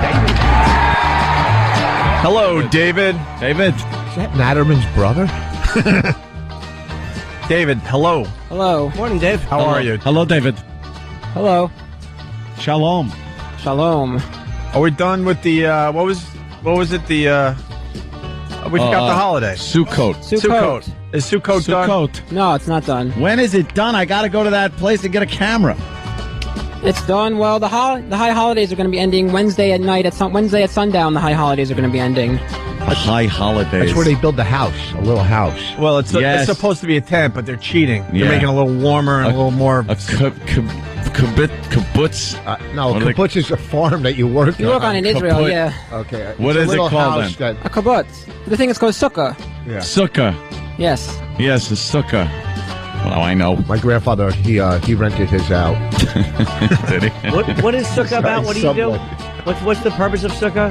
The purpose of Sukkot is to remember the feast, like the harvest and the fruit, all the fruits, and harvesting the fruits. And what was the thing of the tabernacles? And Feast of the Tabernacles. Knuckles. Are you Orthodox? No, I'm not Orthodox. How do you know so much about this? I know. Described basically what the holiday is. That's not exactly in-depth knowledge. I think it's a dumb holiday. Jews have like 4,000 holidays. You can describe Christmas. Ooh, what are you, some kind of priest? Yeah. Almighty, who are you? Pontius Pilate? No. David kind of knows about the Jewish heritage, and but people call up and correct him all the time. Like rabbis call up and go, "He's full of crap. He doesn't know what he's talking about."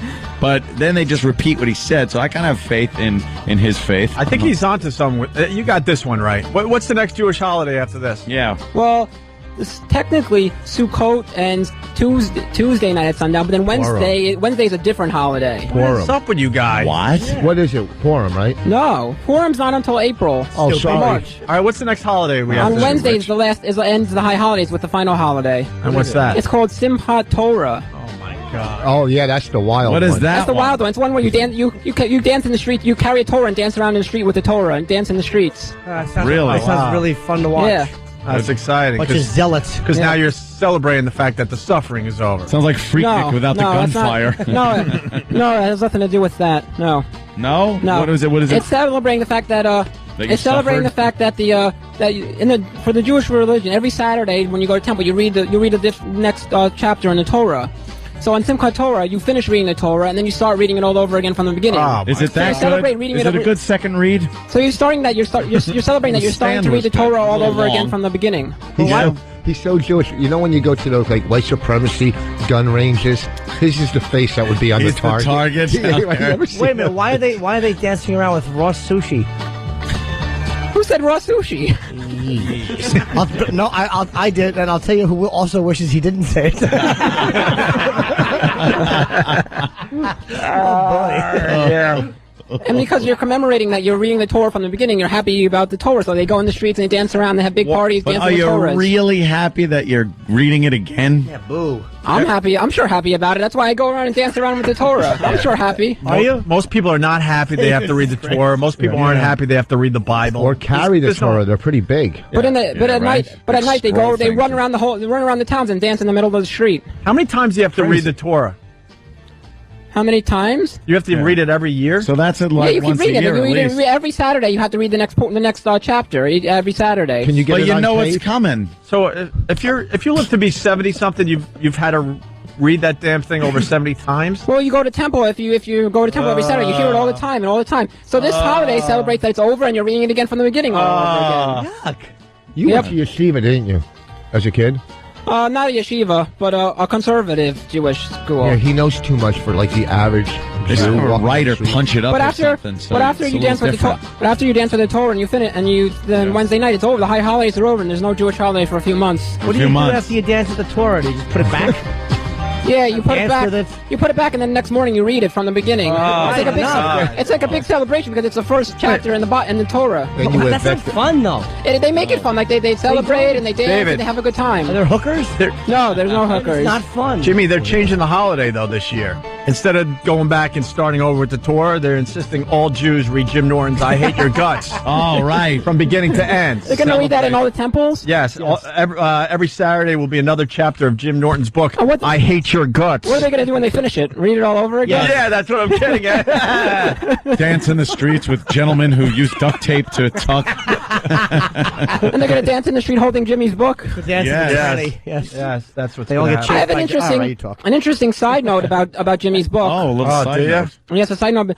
When I go to Starbucks to get the coffees and the lattes, the guy at the front counter was like going crazy. He's like, "Do you get that stuff for Jimmy Norton?" I'm like, "Yeah." Like, "Oh, I love Jimmy Norton. I'm his biggest fan. I'm reading his book right now. I want his autograph. I love Jimmy Norton." That's the first book. That's the second one's not out yet. Right. The guy was raving. He wants your autograph. The guy at Starbucks. But don't thank you. Don't ever admit that that's what you're doing because now I feel like Jimmy's going to have MRSA. Maybe it's a guy that just want to make sure he's going to get the MRSA to the right guy. Squeeze some MRSA pus in your beverage. Instead of creamer, here's some MRSA. I told him I put in a word for him. Thank you. Oh, thanks. I'll sign something you can give him. Okay. Is that a Jewish holiday, MRSA? No, that's a virus. That's right. Oh, good, well. okay. That's where you dance around with a gaping wound and you hold it up. You hold up. Celebrate the wound. Yeah. You put hold up a pimple full of pus. You put a yarmulke over the sore. Over each hole in your body. Everybody holds their wives up. Girls coming from the sore. Right. The sore raises the rent of other sores. I want to talk to Hasidic girls, women. I want to ask them, and I want them to be honest if the curly fry look is actually The payas. if it's a turn on or not. Okay. I really want one Maybe Hasidic one of them will woman call up. to call and go and tell me that really is attractive to them. Okay. As you're trying to look for a mate. Maybe they'll call up. Do you eat kosher? Sort of. What, you don't put cheese on pork? What do you mean? I don't eat pork at all. No. Never. I've never had it in my life. I Jimmy just don't wishes dig he on could say swine. that. And I don't eat cheese and meat either. No. What about shellfish? No, never. You wouldn't have a lobster? Or Never. I've never eaten it once in my life. Never? Never. King crab legs? Never. Would you eat? Would you eat some of this food for the radio show? A nice big lobster. Sam did it. Or some pork. Would you eat some pork for the Opie and Anthony show? I don't know. I've never had it in my life ever. It's good, David. A lot of it's good. What do you eat? Especially the shellfish, like some pork with lobster Anything sauce? that's not that. Hamburger, chicken, hot dog, steaks, regular salmon, fish. Why not shellfish though?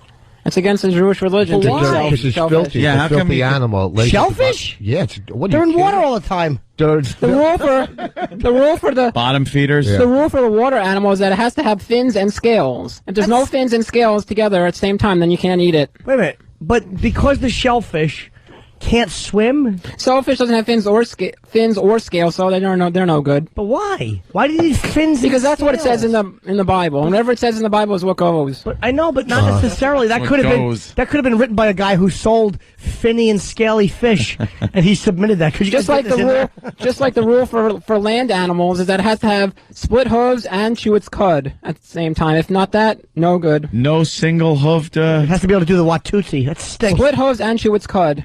So what the hell doesn't? Like we don't eat horses. Pigs have split hooves, but they don't chew their cud, so they're no good. Oh, they don't chew their what? Cud. What?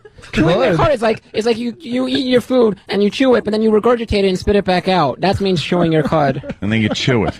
Yeah. Why do they want you to spit your food back out and swallow it? I don't know, because that's the rule. I don't know. I didn't make the rules up. Pigs aren't gross. They swallow their food. You mean they actually just eat it? They eat it and they swallow it. That's why cows are good. Cows chew their cud and have split hooves, so they're good.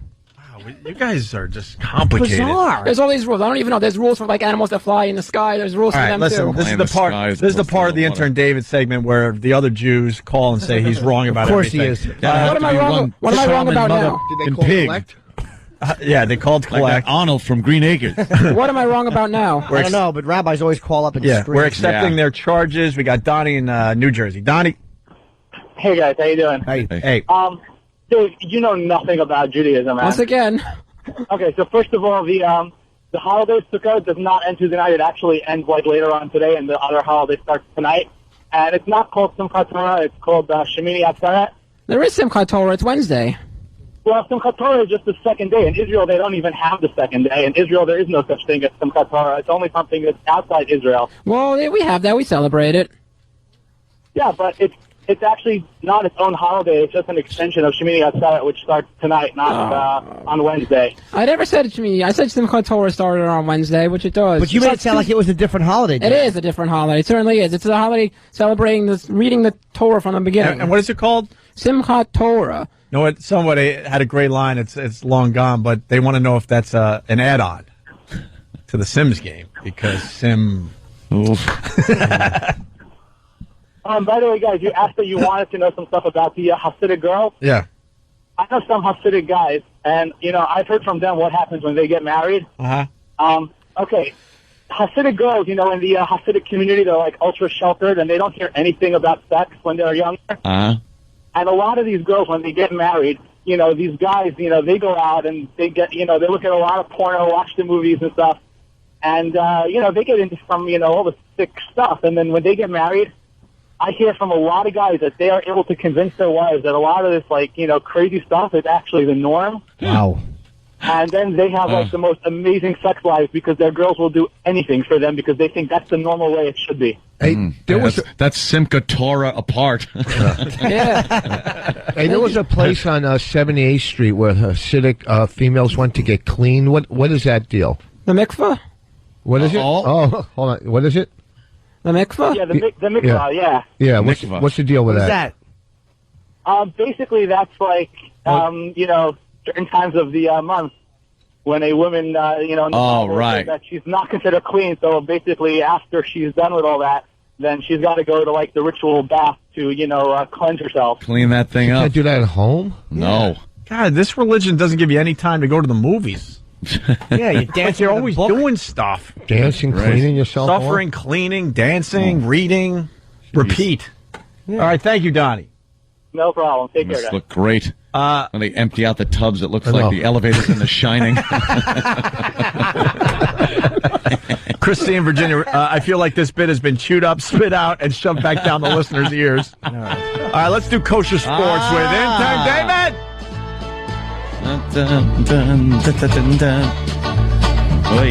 Shalom. This is BD Dave with your kosher sports report. Big story in baseball, the Rays went from worst to first by beating the Red Sox last night to reach the World Series. When I was younger, I was a Little League catcher. One year I had a touchy-feely coach who always checked me for a cup. Yankees, in other baseball news, Yankees pitcher Jabba Chamberlain got arrested over the weekend for a DWI. I sure would like to party with him, know what I mean? In football, yesterday, the Jets had a heartbreaking loss in overtime. I always wanted to be a quarterback so I could touch other men's behinds. Good inflection. In boxing, Bernard Hopkins beat up on Kelly Pavlik over the weekend. It sure is refreshing to see two sweaty, muscular men in combat. This has Kenny written all over it. In NASCAR, Jimmy Johnson won a race in Martinsville. Where the hell is Martinsville? Jimmy Johnson is currently the #1 NASCAR driver. Wow, I think men who can drive really fast are sexy. In horse racing, the Breeders' Cup is this coming weekend. I wish I was a stud instead of a gelding. And aren't jockeys nice? I love those little fellers. Oh, Lord. And finally, I don't talk about college sports. Know why? Because no one would have sex with me when I was in college. And this has been your Kosher Sports Report with me, BD Dave. You know, the kid with the big matzo balls. Intern David. Kosher Sports. David. Had a theme to it. Yeah. It certainly did have a theme. Yes. Obviously written by Kenny. Yeah, there wasn't really one what does Jewish that mean? It was written by Kenny's. I mean, did you not like it? There wasn't one Jewish reference in there. Not one Jewish reference. That's correct. It was a totally new Kosher Sports Report. Did you like your sports today? It was different. I enjoyed it. How do you not love David? Who can not love David aside from Ron? Nazis. What do you guys think? Do you like this version or the older version? Whatever you like, I like, David. We think we should send you to Hollywood. He's like, this guy should be on TV. He's definitely a character on SNL. There's a lot of directors looking for Jews, man. You're perfect for any role out there in Hollywood. I hate to say it because he would be gone, but if The Daily Show doesn't find some interesting thing for him to do, he's perfect. Yeah. For a show like The Daily Show.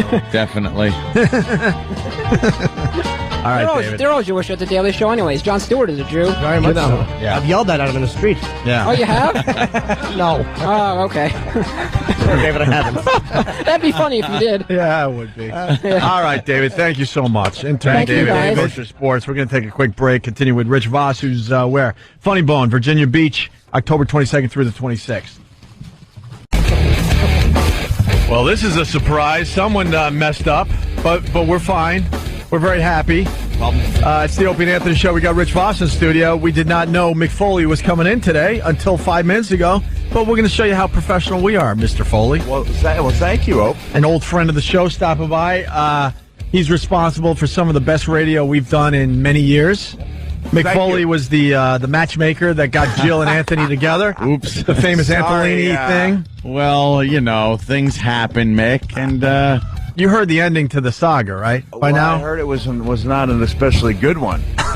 No, it's for the people that don't know. Happen. And let me just preface this by saying, Mick Foley was on Channel 11. Yeah.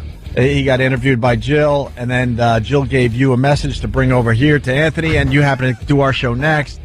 You told Anthony what Jill said, and next thing you know, there was there was a thing that happened for. I'd be walking down the street, and people would be thanking me. Really? Yeah, they'd be thanking me for bringing these guys together. With the simple message: "I'm single and I'm interested." Yeah, that was it. That was the message. Well, I don't know. It just didn't, in the long run, it didn't pan out. You know how these things happen, right? I do know how these things happen. Yeah. It's like my relationship with Vince. See? Things are going well, and then maybe Vince got a little too demanding of you and your time. Exactly. Is that it? Or Vince, I don't know, had your whole week planned out for you. He did. See? Things like that, when you maybe just wanted to hang out. You don't want to be told what to do, Mick. I think that's where the similarities end, though. Maybe Vince walked in when another boss of a different wrestling company was in your apartment. And you try to put him in the closet. And Vince opened up the closet door and then took your vehicle. Wow. Yeah. I don't know. It may have been a bad sign when immediately when I came over here with the news. With the news that you guys start putting naked photos of her up on the internet. I don't know if that's ever a good sign for a relationship. Yeah. Well, Yeah. And then let's say that the guy from the other wrestling company had like the championship belts there at your house, and Vince came over one day when you were at work and took them out back and burnt them all. Lay this out for me. Now you're losing me with all the symbolism. Oh, okay. Oh, you didn't hear the end of the No, I story. didn't hear the end of this. Okay. Yeah. Let's see. We had a party over my house. Things were already kind of little not going well. This is the one that I was invited to and never responded to? Yeah, Okay, probably all for the better there, Mick. Good thing you didn't have to witness anything that happened there. I think she was kind of seeing that things weren't working out well because of some of maybe my hijinks in the jacuzzi. You were with one other girl and you were scuba diving for 40 minutes at a time? Yes. Might have been an indicator. That could have been a problem, but I was spending a lot of time in the jacuzzi instead of walking around. And then I guess she got a little angry and took off that night and left the house, left the party. Well, I was still in a partying mood.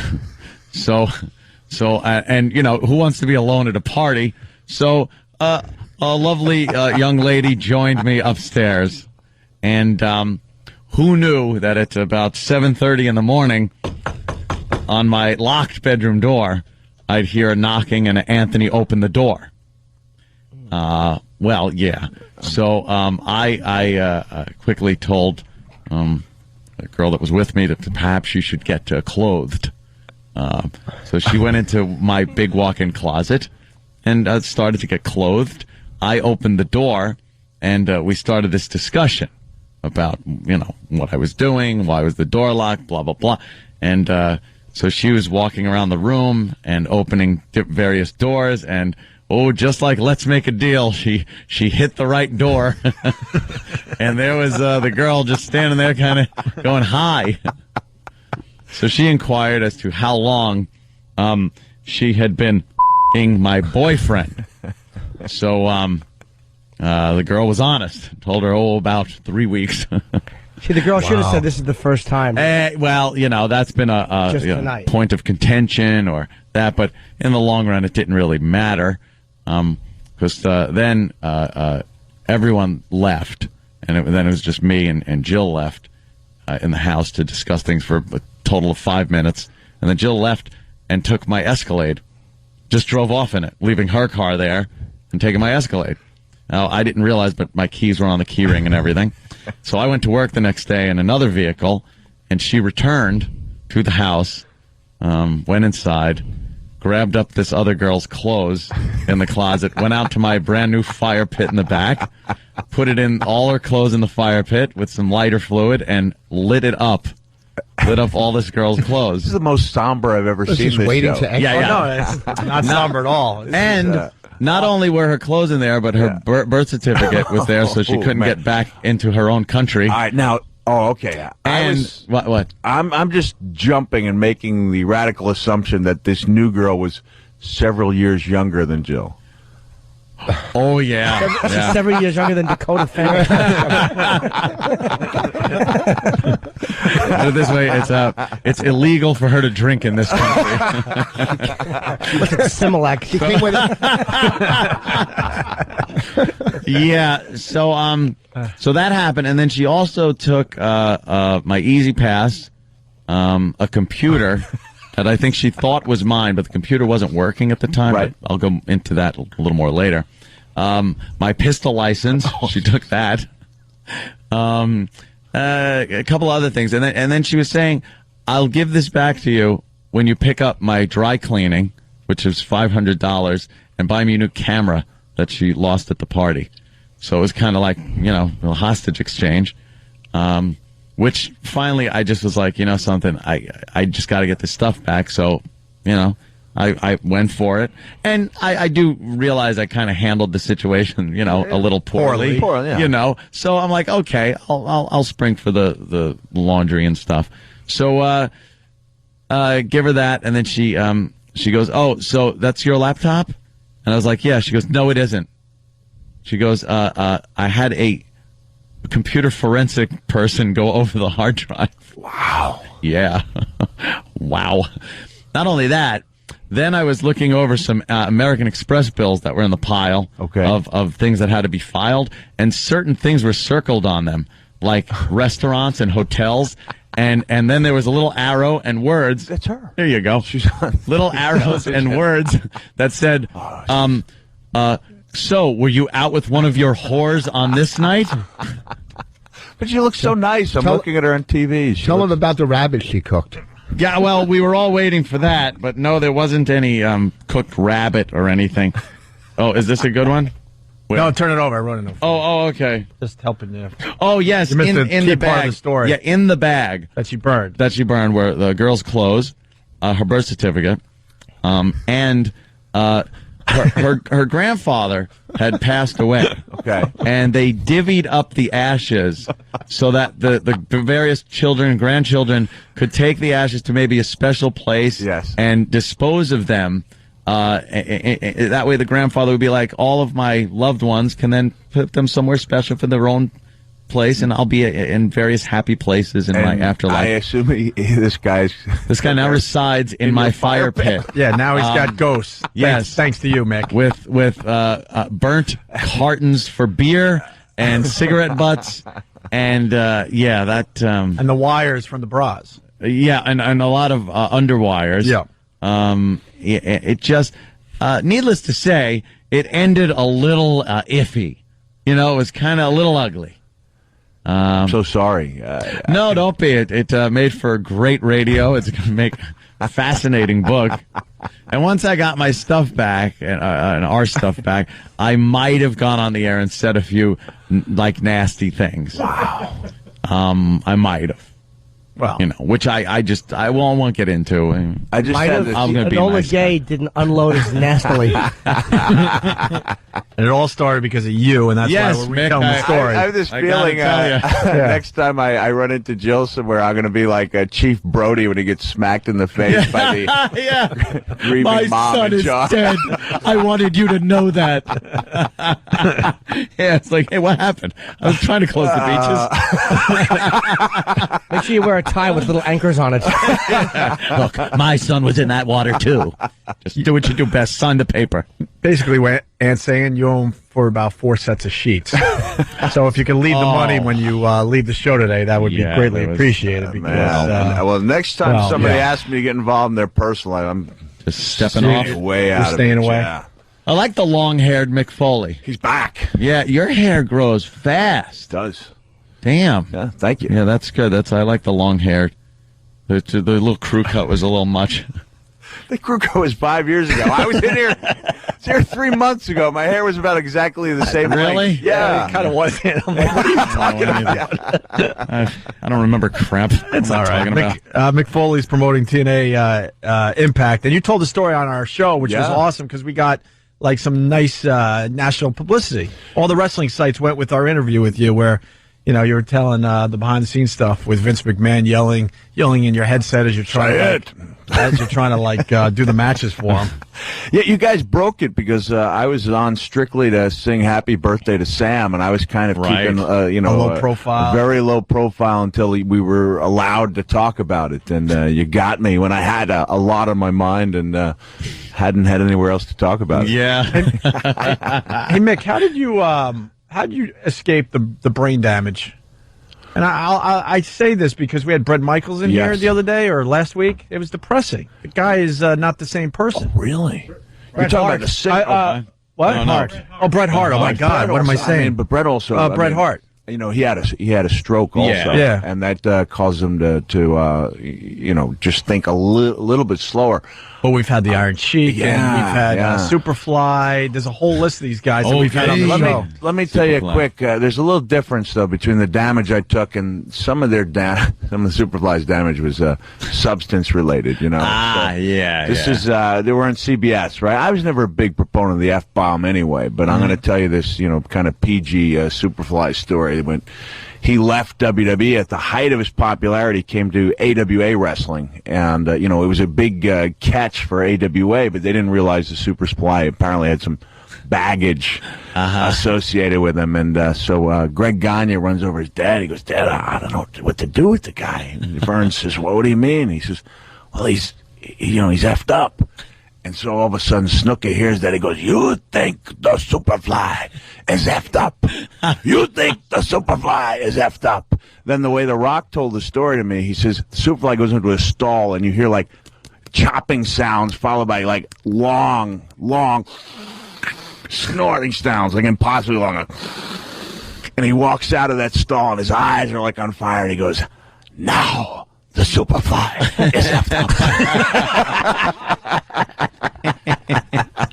Right. But you know what? I made a pretty good decision in 2000 that I kind of saw the future, and I thought, if I stick around and do this full time, there's not going to be much left of me in a year. Yeah. Because as my knees and back were really acting up, and I thought I had to give the fans their money's worth, I was like, why don't I take damage to the skull, give people their money's worth that People way. really like seeing that. Yeah. Cracked over the head 20 times at a chair.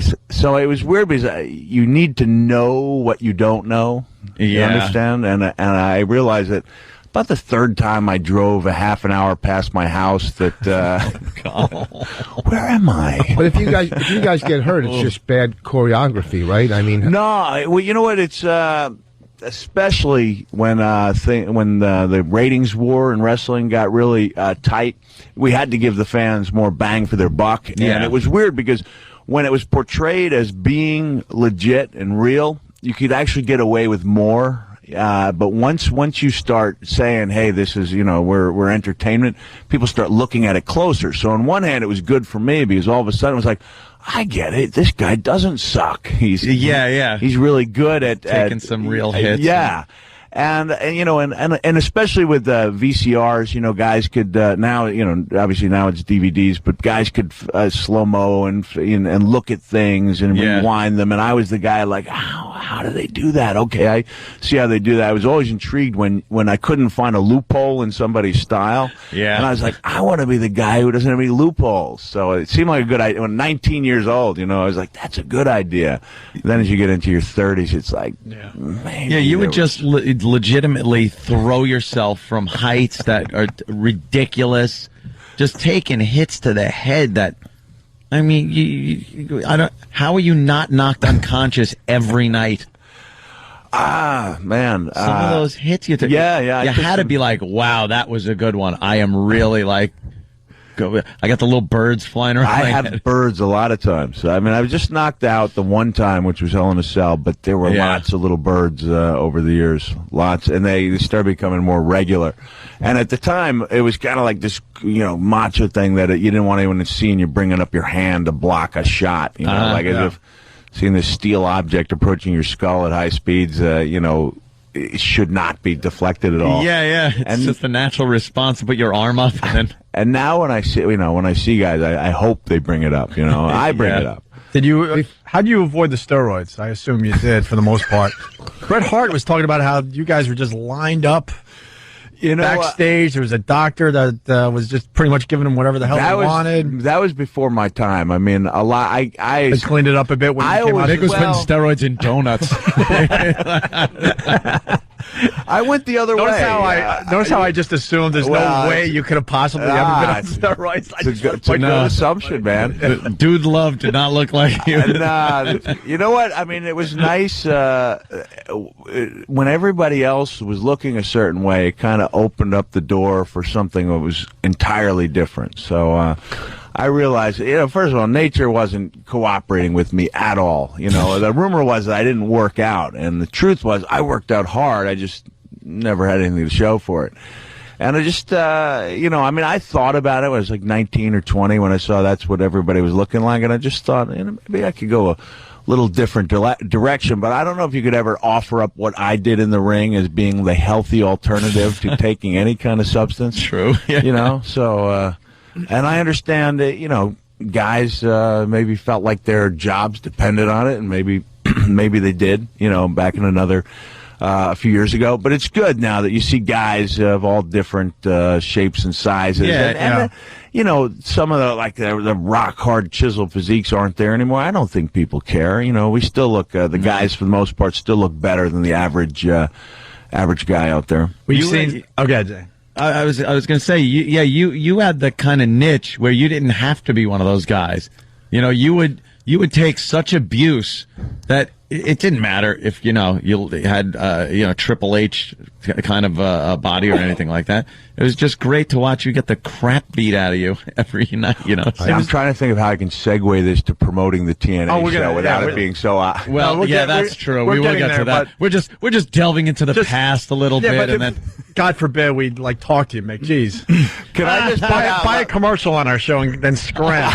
Last time I was here, I pointed out that when I introduced the traveling virus, that it was one of the darkest moments of my life. I never realized how truly ugly your audience could be live. And it was Rich who pointed it out to everybody. I was like, oh, man, that didn't work out too well. And then Rich comes on, and he was like, yeah, I guess that mankind couldn't have spoke. Well, I don't know how you put it, but it was like brutally true, and I was just like wilting. Like, Rich. What are you doing? Good one, Rich. Was I mean? I'm sorry if I was mean. I'm sure you were. Sometimes you got to use. I know you in do. those audiences. And I said to Opie and Anthony, like, all right, man, that was a little rougher because I'm used to almost everybody liking me. And then that poor guy who was in here who won the Crash comedy contest. Yeah. I mean, and he was good. There was like 15 comedians in here. He was clearly the best. Yeah. He went out there and didn't stand a chance. Yeah. I mean, they just hated him. And I was like, wow, compared to that, my reaction was like a love-in, But that virus show, man. I mean, all the people we get for the show every everyone's summer. a heel. Everyone's a heel in a virus show. But this event always stands out in their minds as the event they did. It can make people get applications the next day.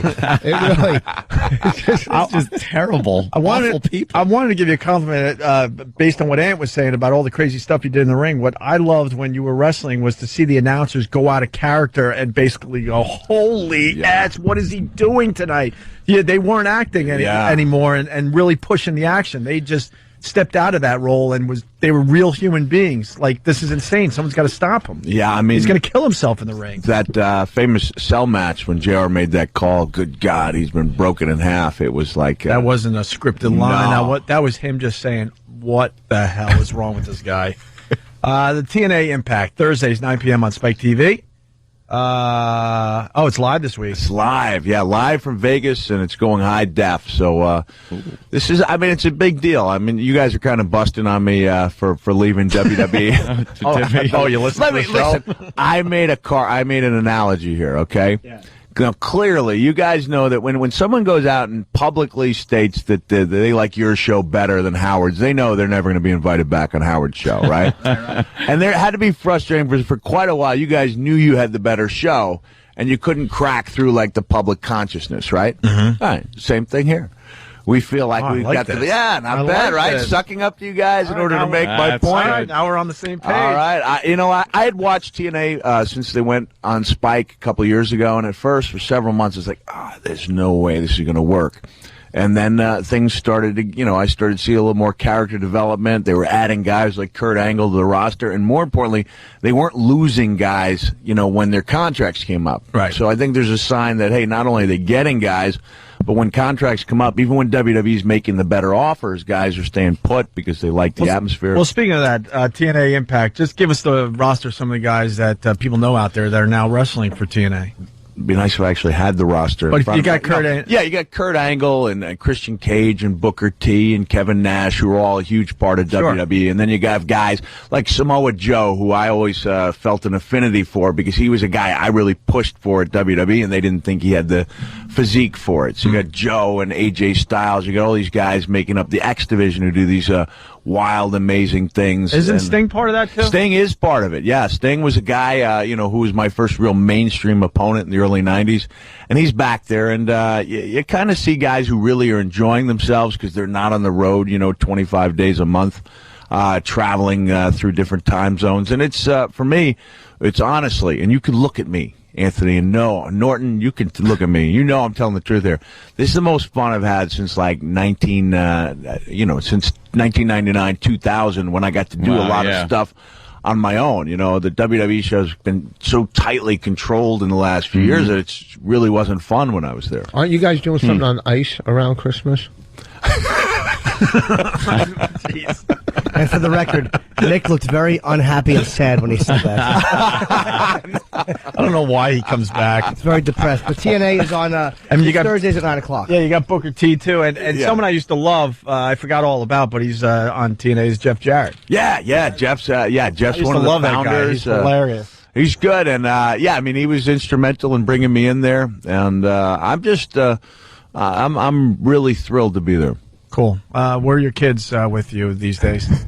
That's my favorite thing with you, like, because we've been talking to Mick Foley for, God, close to 10 years now, and they were very little when you first started coming on the show, and this was Dad, can't do no wrong, got the posters, and all they want to do is watch their dad wrestle, and now they can't be bothered. No. They're getting into that those teenage years where it's like, yeah, Dad, whatever. Well, now I've got the older kid, the defining moment, like you said, they had the posters and everything. And one day back when we were living in Florida, I opened up the room, like looking, I was like, gee, something's different about this room. It takes me about 10 minutes, and all of a sudden I run back there, open up the door, I'm like, he took the posters down. No dad. There's always like a symbolic moment when the dad slips down the totem pole, but to actually be replaced by like Sammy Sosa, right? It's kind of heartbreaking. But that's what I'm getting at. I'm not taking a shot at you. Right. I'm doing. It seems like every parent goes through that with their kids, where you can't do no wrong, and then there's a defining moment where now they're like, ugh, get away from me, Dad, for a few years. But you know what? They were at the Nassau Coliseum during the Great American Bash, and that's when it's clear that things weren't working out with me and Vince. And I did go out of my way to avoid him that day. And if it hadn't been for Mickey, my 7-year-old, I'm going to tell you a little story last night where Dad definitely did do wrong last night as far as little Mickey was concerned. But he wanted a bowl of cereal before we left. So as the little guys were eating the bowl of cereal, Vince came out of the office. And he said, listen, I know you've got problems with me.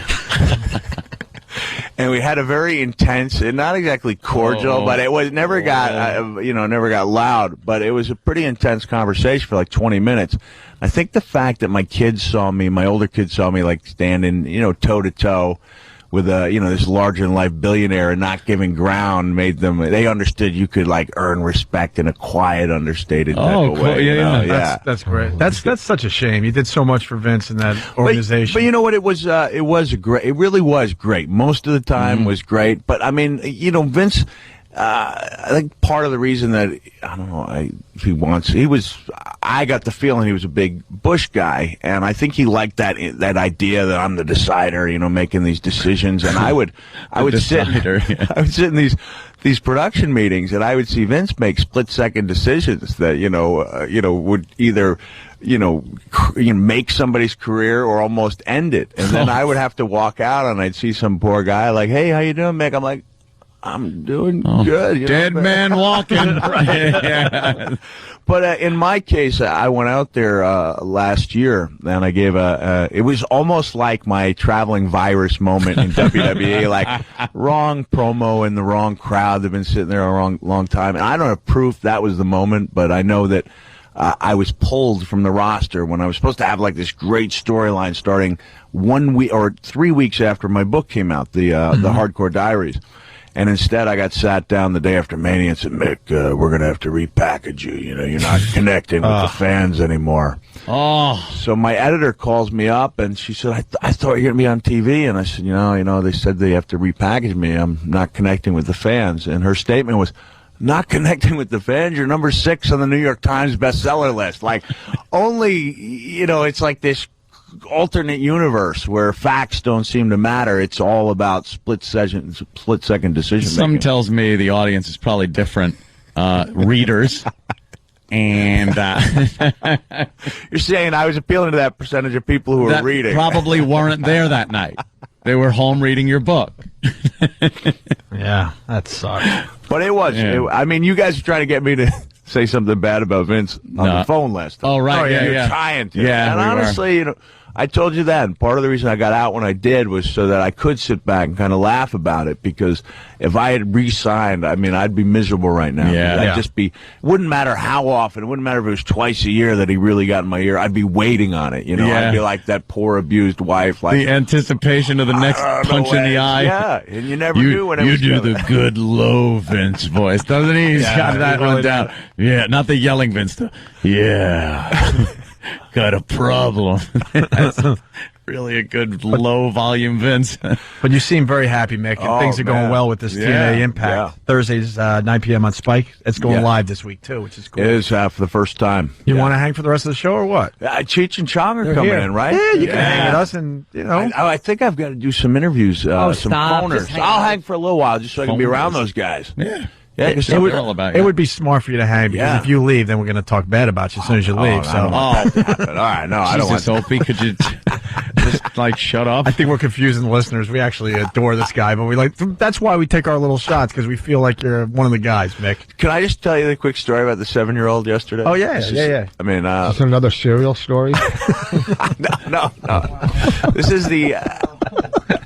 I'm going to hide this from my wife forever, but share it with your audience. Cool. We were up in a wedding in the White Mountains in New Hampshire, like an 8-hour ride. So I planned out this way of cutting the ride in half by stopping at Six Flags New England. We had someone there helping us out a little bit.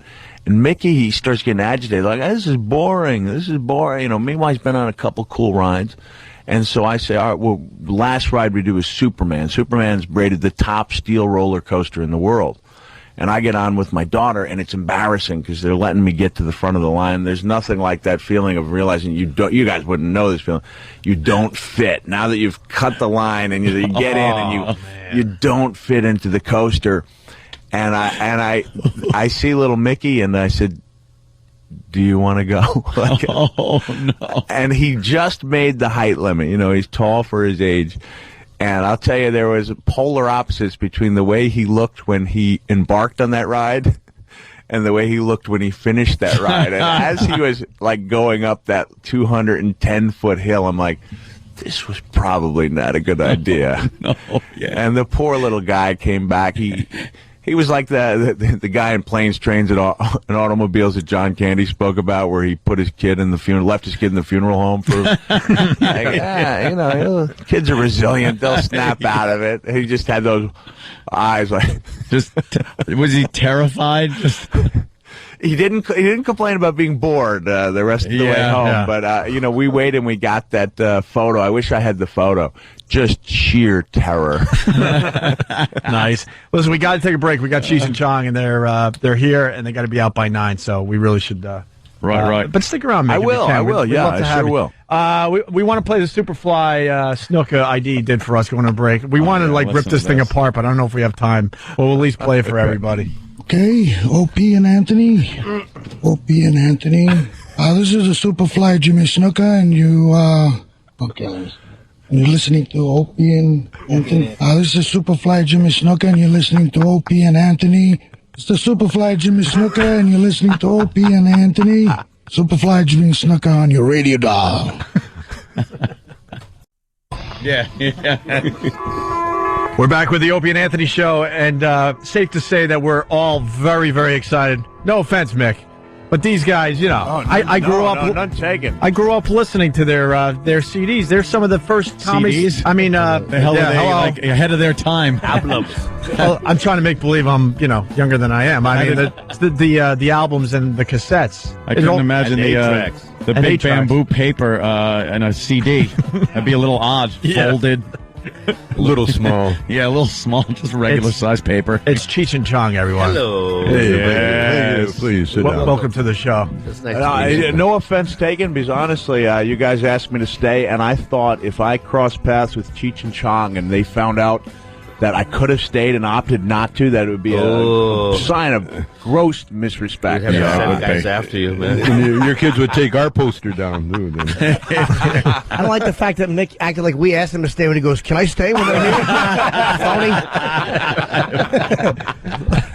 And I got to say, Tommy Chong did our show a few years ago, and we loved you. We wanted to try to get you to do it on a semi-regular basis. At least stop by and say hi every once in a while, but we haven't seen you since. Well, this is semi-regular. He was in jail. That's about that stint. Yeah, that'll put a crimp in your social calendar, Yeah. How you guys getting along? Everything's good? It's back together? You guys are happy? He's a jerk, but it's okay. I love him. That must have sucked being in jail, looking at the TV, and there's Cheech working. God damn it! No. One of the biggest laughs I got was when I found out Cheech was a love interest for what was her name? Tyne Daly. Tyne Daly. Oh, damn! I still laugh at that. When the hell was that? Was that recent? Must have been hilarious in jail. Good point. Who are you a love interest for? Actually, he looked quite a bit like Tyne Daly. Better. Jesus. No, but I know Cheech's taste in ladies, you know. It ain't Tyne Daly. Yeah. And then all of a sudden he's a gardener and he's a love interest with Tyne Daly. Oh, damn. What was the name of the show? Judging Amy. Judging Amy. Of course. That was fun. She was great to work with, man. Yeah. Really, Tyne Daly? Yeah, she was a real pro, you know.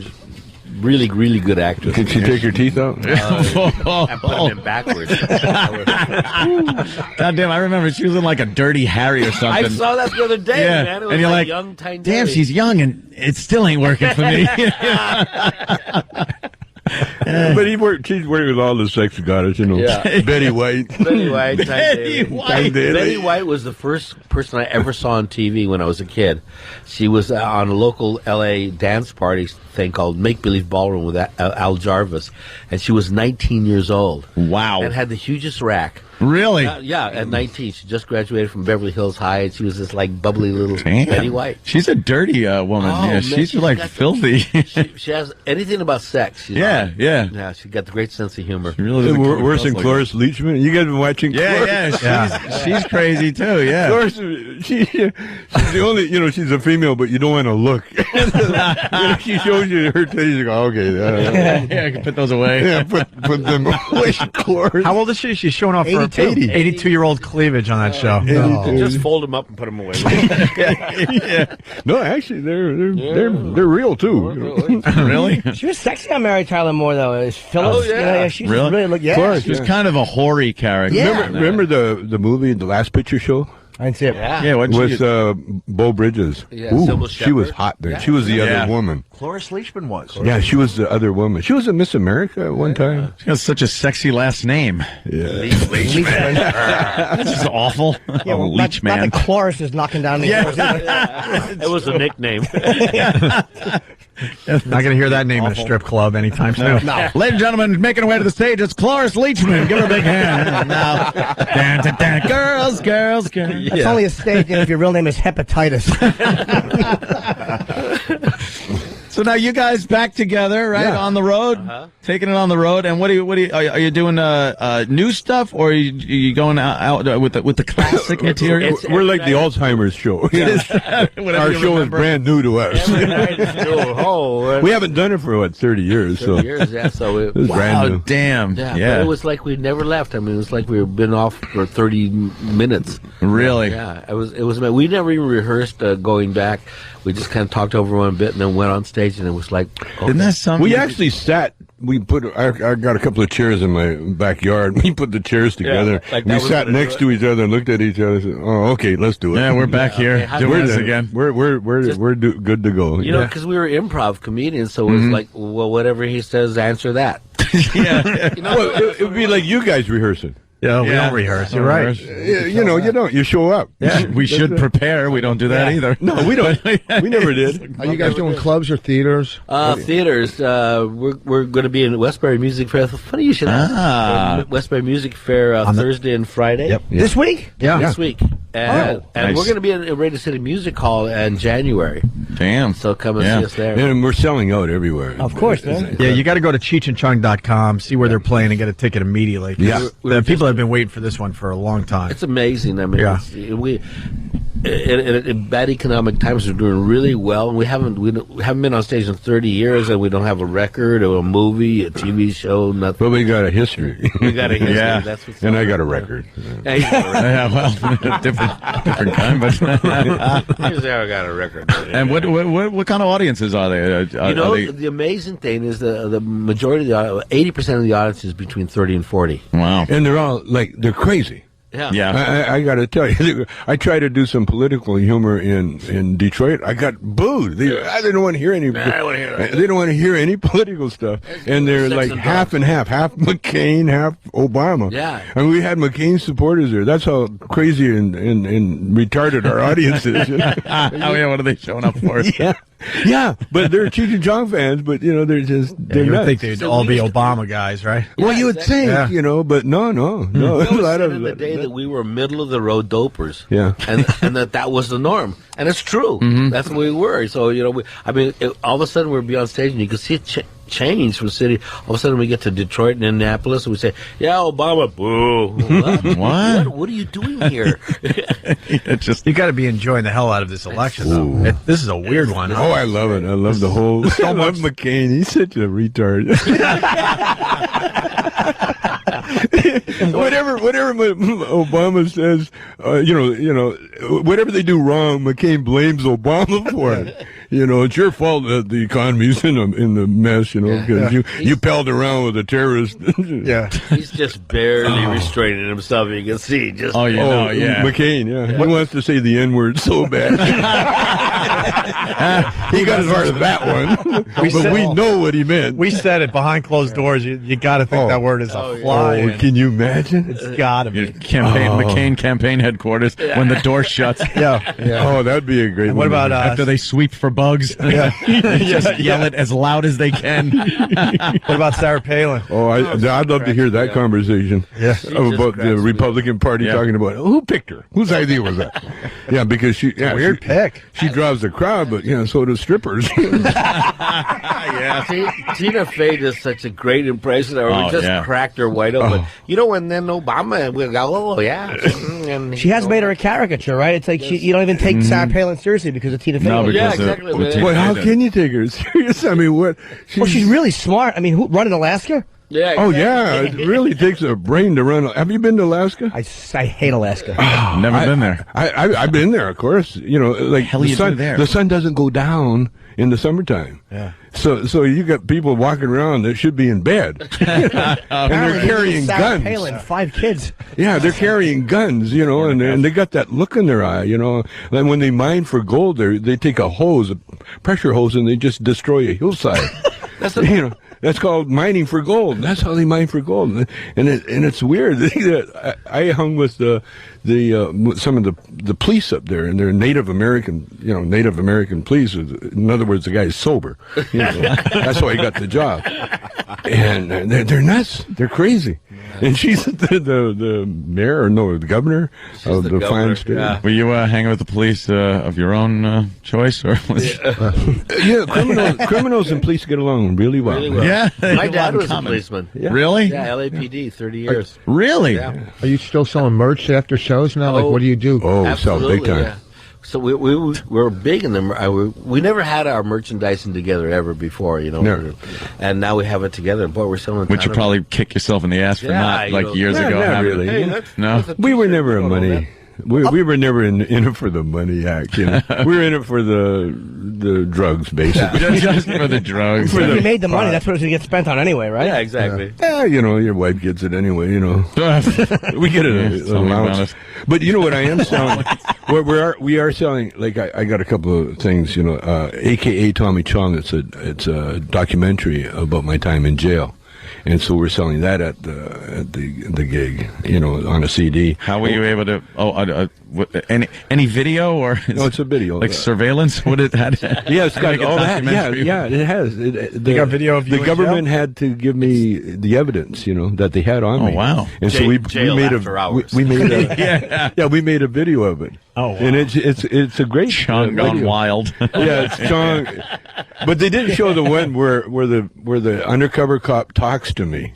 And he says, he's one of these really undercover cops. He's got a headband. No one wears headbands anymore. Yeah, that's like over the top undercover guy. Undercover cop. Yeah, and he had a backpack with a camera in it, and he'd lean. Every time he'd ask me a question, he'd kind of lean his backpack, so I'd get his answer. Oh, there you go. And he asked me, he said, these pipes of yours, they're not really for smoking tobacco, are they? And I said, no, they're for pot. And then he went out the truck and went, shoot the moon! That's probably what it is. But check out the DVD, a.k.a. Tommy Chong. Were you in G-pop as general population? Or like I'm over 50, and someone said when you go to jail or prison, they put you with people over 50, like you don't go amongst the youth? No, I was in a camp. Like Martha Stewart, same kind of camp. Yeah. Oh, yeah, really? Camp Cupcake. Like Camp Noam or something. Yeah, the jail was actually designed and built for Republicans. Yeah. During the Watergate scandal, when they had to put all these guys in jail, they had no place to put them. So they built holes in the golf. Oh, damn. No, they don't have golf, but they have tennis. They have tennis. They have a running track. They have a soccer field. They had a football field. 2 baseball diamonds. I mean, sports all day. A garden. I used to go work in the garden. That was my job. Yeah. When I was in the garden. Cheech goes, I bet. Yeah. Hey, we got Lost fans checking in. Yeah. Cheech. Yeah. I'm not. I've never seen Lost. I'm one of the. You're Lost? But Ant's a huge fan of Lost. Yeah, it's It's amazing. a great program. I just did an episode right before we started with a tour. It'll be on sometime. The fun part about it is you sit in the makeup trailer and you talk to the other actors and about their character. So why are you here? How come you're still filming and you died 2 weeks ago? Hearing their stories and they don't even know what they are. It's amazing. Yeah, because you never know. Because with the flashbacks and the flash forwards, you don't know if somebody's dead on the show and they turn up again. I play Hurley's father, and I think he's going to be behind the whole thing at the end. Really? You think it's going to all be? Yeah, he's the mastermind. The writers damn numbers got to be brilliant to tie this all in. I mean, after the last season, they got to tie in like 15 different stories. They probably don't even know where they're going. That is the greatest control for actors ever invented. 15 characters. Yeah. You died. Tell me what you have to wear, a wig, right? Oh yeah, I got this wig. I look like a Tony, the MC at Ernie's on the Strip. Hey, how many in your party? Want a booth? What's it feel like? Oh, it's feeling like I have a raccoon on my head. Like it's hot. And it's in Hawaii. You have to go to Hawaii. To yeah. And it's just like sweating all day.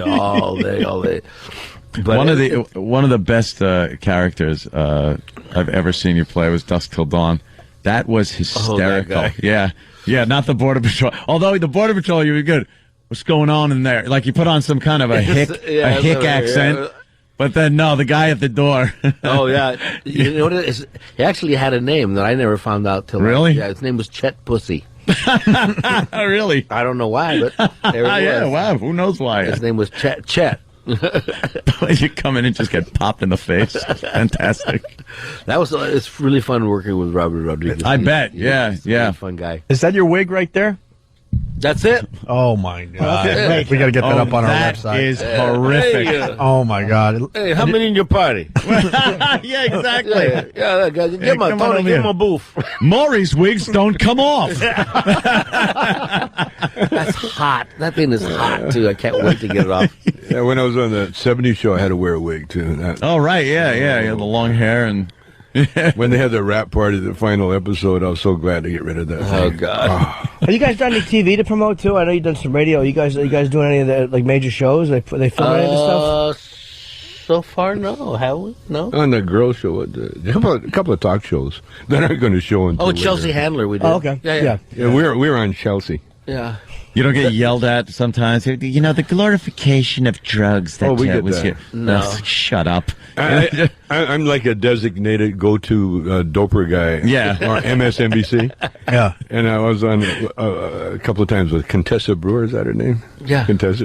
She's like she's a nice chick, but doesn't know too much. She said, are you high right now? Do you smoke? Are you high right now? Do you smoke? I said, I'm not into pot anymore. I'm smoking hemp. And she goes, well, that's different. I said, oh yeah. We don't smoke anymore. We're too old. We're into suppositories.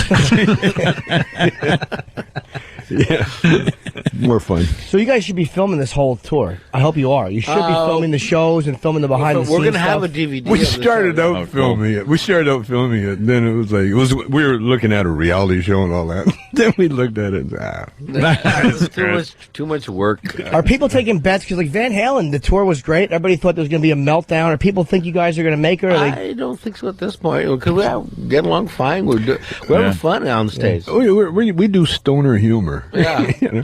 I mean, how our whole career is a joke. You know what I mean? I mean, the fact that we did what we did, we look at each other and go, "Wow, we got away with it." Does it after a few years though? I mean, how many years have gone by? And like some of the, I guess maybe there was some petty stuff that kind of got between you guys that you look at now and just go, oh, what a bunch of crap that was? Yeah, probably. Like to be mad at that or something. Exactly. We tried. We forgot what we were arguing about. Yeah. Well, it was really stupid arguments. I don't doubt it. Both of you is high.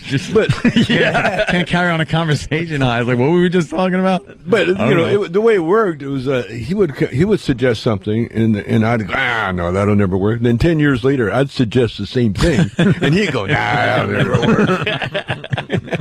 But it all worked out great because it came at a time in our career where, see, when we wanted to get together before, he was always doing something, or I was doing something, and it just came at the right time where even though I was doing something, it would be better if I was on the road with my wife, but it'd be better if we teamed up with Cheech, and like Cheech put it, we each have a half of the treasure map.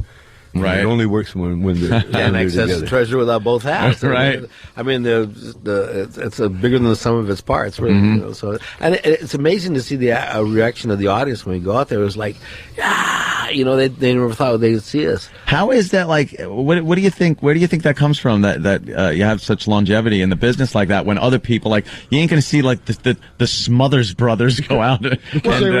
They were the only one that did what they did. Well, there's a time. I'm asking them, Rich. Yeah, stop embarrassing everybody. There's a time in your career. and Cheech, Chong, and Voss. Great. Right. No, what happened to Cheech? Rolls off the tongue, doesn't Cheech it? and Chong, we were always true to what we did. We always were true. There was a time when we could have sold out. We got offered a television show called Chico and the Man. It didn't end up being Chico and the Man. And we got offered everything. They said you can have, except they didn't offer ownership of the show. But they offered a lot of money and everything else. And this is before we did the movies. And so we looked and we don't want to be on television because we knew right away they would take what we had and homogenize it, and we'd be like Freddie Prinze blowing our brains out. Yeah. After a series or two, and so we turned that down. So we were always true to our own stuff, and we were never offered movies. At least we were never offered movies at the right time. We got offered Stripes when we were halfway through next movie. Yeah. So everything we did was pure Cheech and Chong, and even the breakup was pure Cheech and Chong. Mm-hmm. And so when we get back there was nobody together, else involved. Yeah. In the breakup of Cheech and Chong. Yeah, just Cheech and Chong. And Voss. That's part of the problem is that you guys seem to end too soon, and that's why probably you're selling out everywhere because it was it seemed like there was a lot of unfinished business. That's it was frustrating to fans. Like, God damn it, they didn't fade out and start to suck. It's amazing the way that it kept on because seeing the movies was a rite of passage for teenage kids for generations. Hell yeah. Every time you got to be 14, 15, 16, boom, Cheech and Chong movies, and they kept handing it on. And then they would go access the records, and it was I was amazed that generations would come up and say their favorite bit, and I go, what? I didn't even remember them, Yeah. Is that a movie or an album or what? And Cheech kind of serviced the straighter part of the audience, with the TV shows Lost and everything else, and he massed an incredible audience. I stayed in the sort of the rapper, kind of doper sort of side, and so when we get together now, we get both of them. Yeah. We get both. We get the straight audience, we get the rapper audience, that type of audience, and it just is magic, and it's just like the magic between us. The greater percentage of our audiences seeing us now in concert weren't born the last time we were on stage. Wow. Really. 80% of the audience is between 30 and 40. Wow. Really. It was 30 years since the last time you guys performed together before this? 27, actually, but probably 30 because the 27 came at the end of the movie. We have people going to my grandmother went out with you. My grandmother said she did both of you. Oh, dude, what a question! Did you guys in the past? Of course, did you ever pull the two of you on the same girl at one point in your life? We weren't into girls then. Oh, that came later. Older women. We were into. What year was Up in Smoke? 78. That was 78. Wow. Yeah, $100 million it made. $100 million. It was the very first gold video cassette. The very first one. Wow. And nominated for 4 Grammys. It's like you guys got like a lot of real respect. Yeah. We got a Grammy too. Yeah. I got mine. You still got yours? Yeah. Oh, it only says nominated. No, we were nominated for every record we made, but we won it once. Where's your Grammy, Tommy? Say that. I don't know. I figured as much. She's in a home. Made a pipe out of her. I got gold records. I don't know. There's stuff somewhere. I got one of your gold records. You do? Yeah. It's to Tommy Chong to commemorate. Oh, I got it. Just put it up there. George Lopez once found one in a store, and he bought it to give to me, and I told him, George, it's counterfeit, man. He got ripped off. Man. I was trying to do a good deed, man, this is your stuff. Yeah, you should have this. Yeah. No, I felt like OJ, I think he's going to get, what do you think his sentence is going to be? OJ is going away forever. Man. His only defense is that, hey, they're trying to pin that murder I did on me. That ain't fair. I only burglarized the guy. I didn't kill. They can't pin that on me. Even though Who do they think they are? Don't they know who I am? This is how I did it. Did you guys ever see us live? No, never. See it there? No, just the old albums and the movies. And I saw you. They did a biography on you on some channel. I don't even remember what it was, but they had the whole thing of how you got together and everything, and then they showed clips of you guys on stage, and it was pretty cool. We're having fun on stage. I mean, people ask me why we got back together. I just wanted to see if we could still do it, after all these, because it's a pretty physical act. I mean, we run around and dance and you're sniffing each other's butts. That's that's the little physical part. part. Oh, boy. Well, whenever Cheech came to me, or his managers that came to me and said, we got to put the act together, I looked at Cheech and say, "Are you going to put on the tutu?" And he wouldn't say yes or no. He just looked at me, and I said, and that was the thing. If he put on the tutu, that meant we were back together.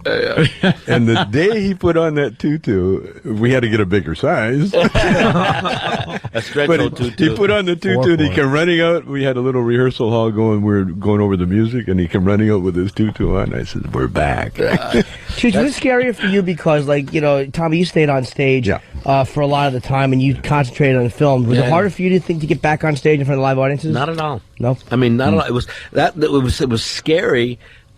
Only that when the first time we got on stage, I said, "Oh, geez, I know this stuff so well. It's part of my DNA." I mean, it's like, this is really a part of me. I can't get rid of it. It's so natural. We never rehearsed. When we went back on stage, we never rehearsed. We just went on, we talked over a couple of the bits and went on stage and did the bits like we'd been off a week. It's amazing. It's amazing. I got to go. Westbury, I didn't know you were actually Westbury. It's this Thursday and this Friday. And they're doing the coming October 25th, the Orpheum in Minneapolis.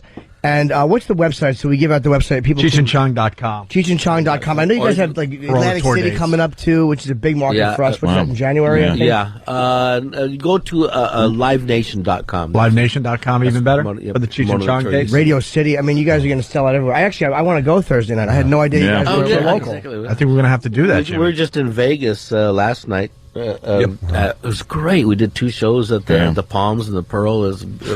We're adding extra shows every. Wait, literally last night you took a red eye? No, excuse me, Saturday. Oh, okay. We came in yesterday. Have you guys done the? Forgot what day it is. Have you done the Virginia Beach Funny Bone yet? Rich. We're on that this weekend. It's the equivalent of an outhouse with a microphone. Are you there? Yeah, I've been there. I've done that Funny Bone before. I travel. Sometimes I travel with my wife too. Like, she's a comic. Yeah. Do you ever get in big fights with her over shows? Oh yeah.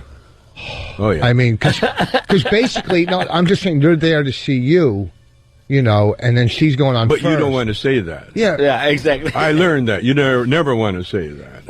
No, but his wife opens up for us. On the show. That's just great. Yeah. It was amazing. Similar, Tommy, I'll use an example. Did your wife ever catch you in a rest area with another guy? Boss? That's what he really wanted to get to. Well, my wife's very cool. She knocks very loud before she walks into any situation. The great Cheech and Chong. We got to get out of here, unfortunately. Okay, man. They're ending our show. Okay. But LiveNation.com, and this Thursday, Friday at Westbury Music Fair here in New York. If there's tickets available, go to Live Nation. And Radio City Music Hall, January 31st. I don't know if those tickets are on sale yet, are they? I don't know. I think they are. They must be. And check out AKATommyChong.com for the video. And McFoley, McFoley, you stuck around. You didn't ask a question or nothing. You're just starstruck or something? I was What's going on? starstruck, and you guys were asking such good, penetrating questions. And, Yeah.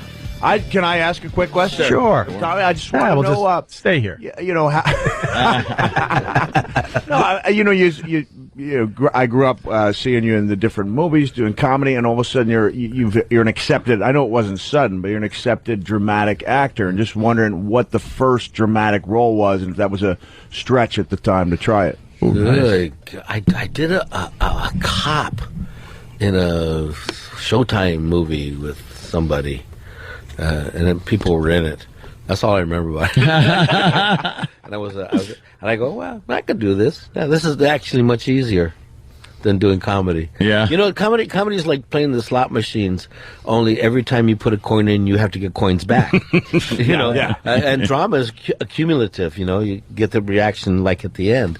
But comedy, you got to get coins back every time you put it, or else you ain't doing it. In a dramatic scene, right? You don't walk out of the scene and people go, "I didn't cry or feel emotion." They're just that's the end of the scene, and that's okay. But it accumulates through the piece. And comedy is immediate. Wow, that's a great way to look at it. Yeah, because if they're not laughing after the punchline, that's the test. If they laugh, it's funny. If they don't, it ain't. No matter how much you think it is. No, that ain't true.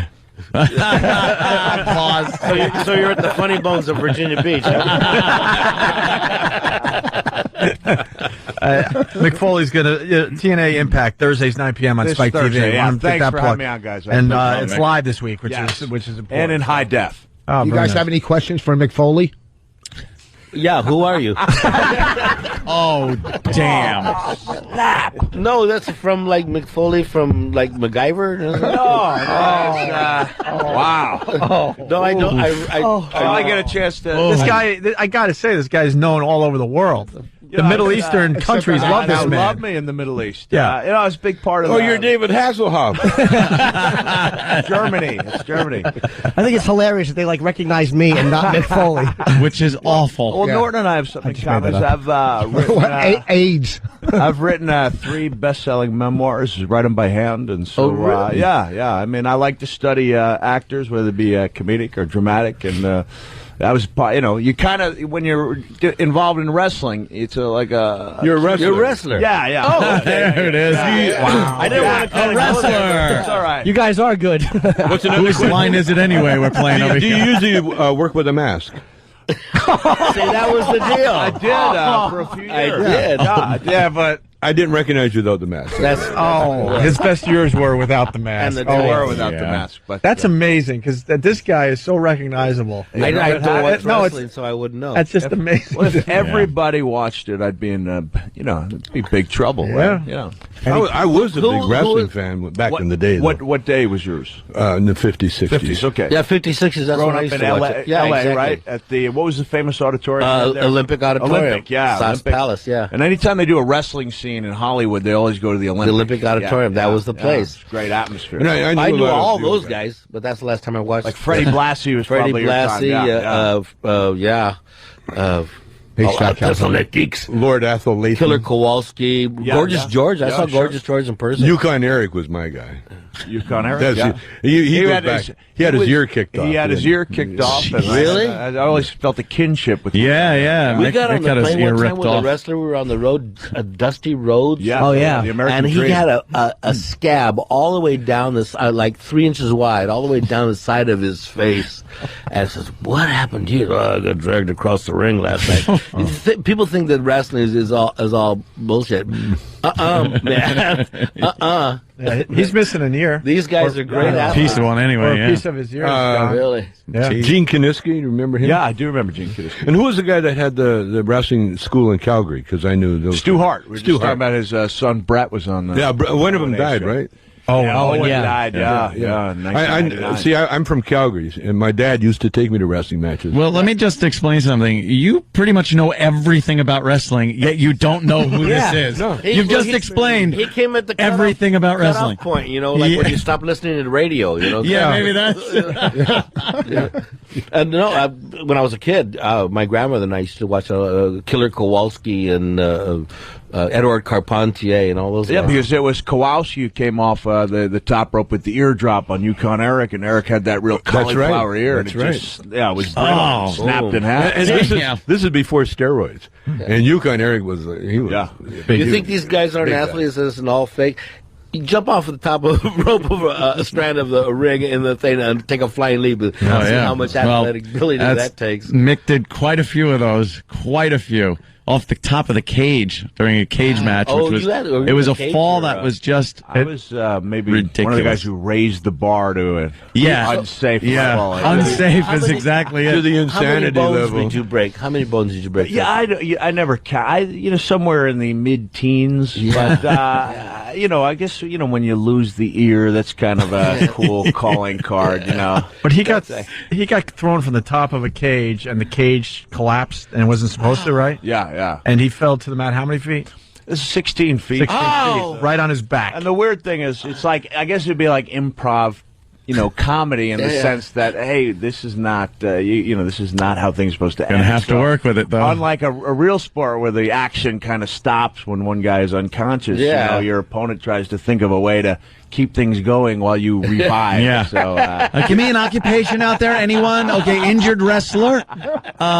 Did you get stick with needles and stuff coming in the ring? Oh, I was kind of lucky. Last time I got stuck, I got stabbed with an umbrella in Guam by an old lady.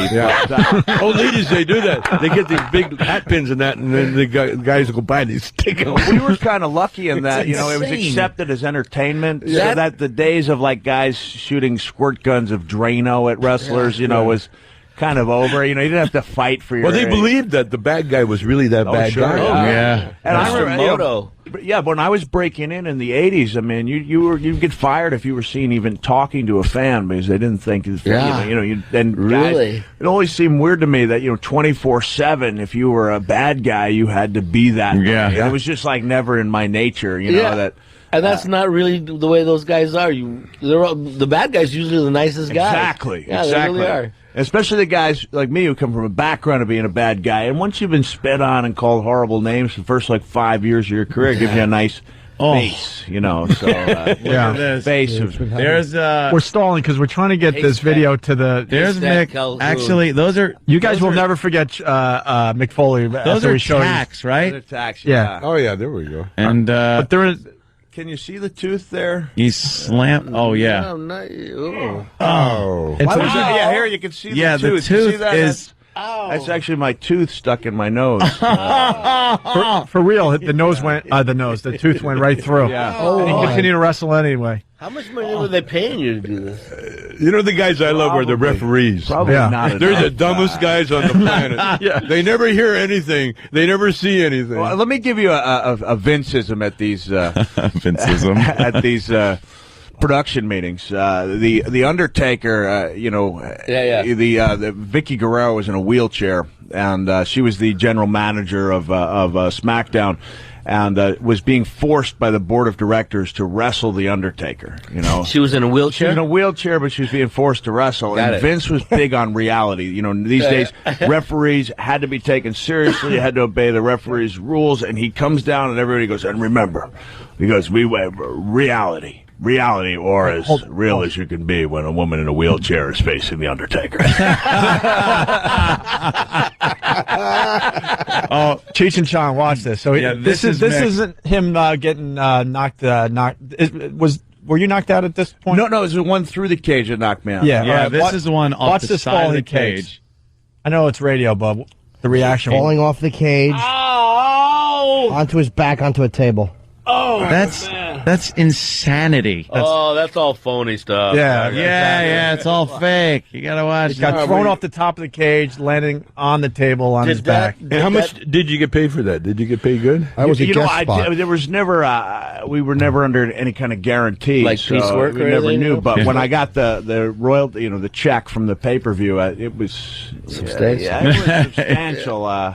A little compensation for that. I came to regret. If you guys know that probably some of the best work you did in your careers was in arenas or little small places you can't even remember. And so in my case, I look back, I was like, maybe I shouldn't have done quite so much wild stuff in front of 120 fans in Clarksburg, West Virginia. I maybe should have saved that for the big arena. I know. All right, here's the watch. Fall through. Oh, this was that was a different match. Another different one. Jesus, dude. Gets slammed. Watch, he just gets slammed and goes right through the top of the Yeah, he's... Were you knocked out there? No, actually, that was what I thought was the end of my career, and I didn't know that no one would buy my novels. Yeah, we like beating up McFoley on the show, but the fact is he was part of probably the greatest wrestling match ever. Yeah, all right, thank you. Thanks. Right? But, yeah. They listed as pretty much the greatest match ever. McFoley versus who?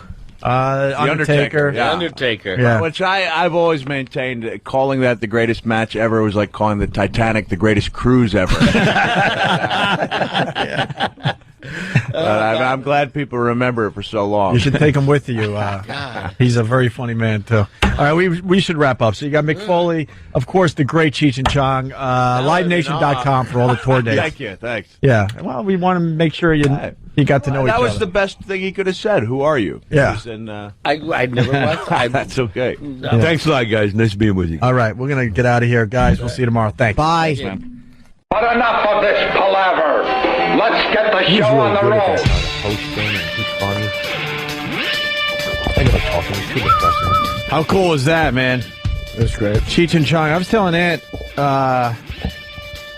during the break that it's not often that we have, celebrities come by that make you really nervous.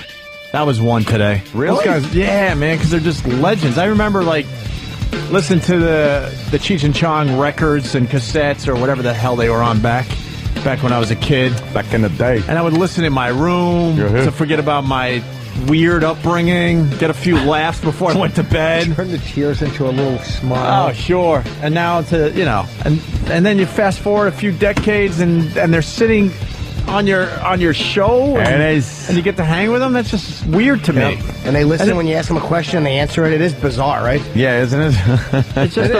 It's just a weird thing because the same thing happened with someone like Willie Nelson. People I used to watch on Johnny Carson as just a little nothing, and then all of a sudden they're on our show. To me, that is such a weird thing. Cool as hell, 30 years later. I know, but still, when you're in your living room watching TV with your family and you see Willie Nelson on Johnny Carson, you never thought in a million years someday you'd be talking to that same guy. Yeah. Same with Cheech and Chong, and I don't know, it was one of those moments today. It was cool, and they gave us great radio. They were very good guests. I hope my picture with them came out so I can show. Ooh. You know what I'm going to have to do until I get my Jimmy Norton replica camera? I want my pictures taken with Jimmy Norton's camera. That will absolutely happen. Because the E-Rock camera... It stinks. Sucks a fucking big hunk of nagel. Whoa. I can't fucking deal with his camera. Where is E-Rock? I don't know. His camera stinks. His pictures that he takes stink. And I never get him anyway. I get him I do get him. Hold on. I do. But years after the celebrity is dead. Let me see your camera. How'd your picture come out of Cheech and Chong with Anthony? Yeah, let's see. Let's take a look. 10 megapixel. Is it? Yeah, aren't you ready to give us another disc of pictures? It's a 10 nagel pixel, they call it. What he does, he collects them, and then every 3 to 4 months, 6 months, he finally gives us a disc, and then all of a sudden you pop it in and you go, oh, that's right. Oh, I remember that. Yeah, that's pretty cool.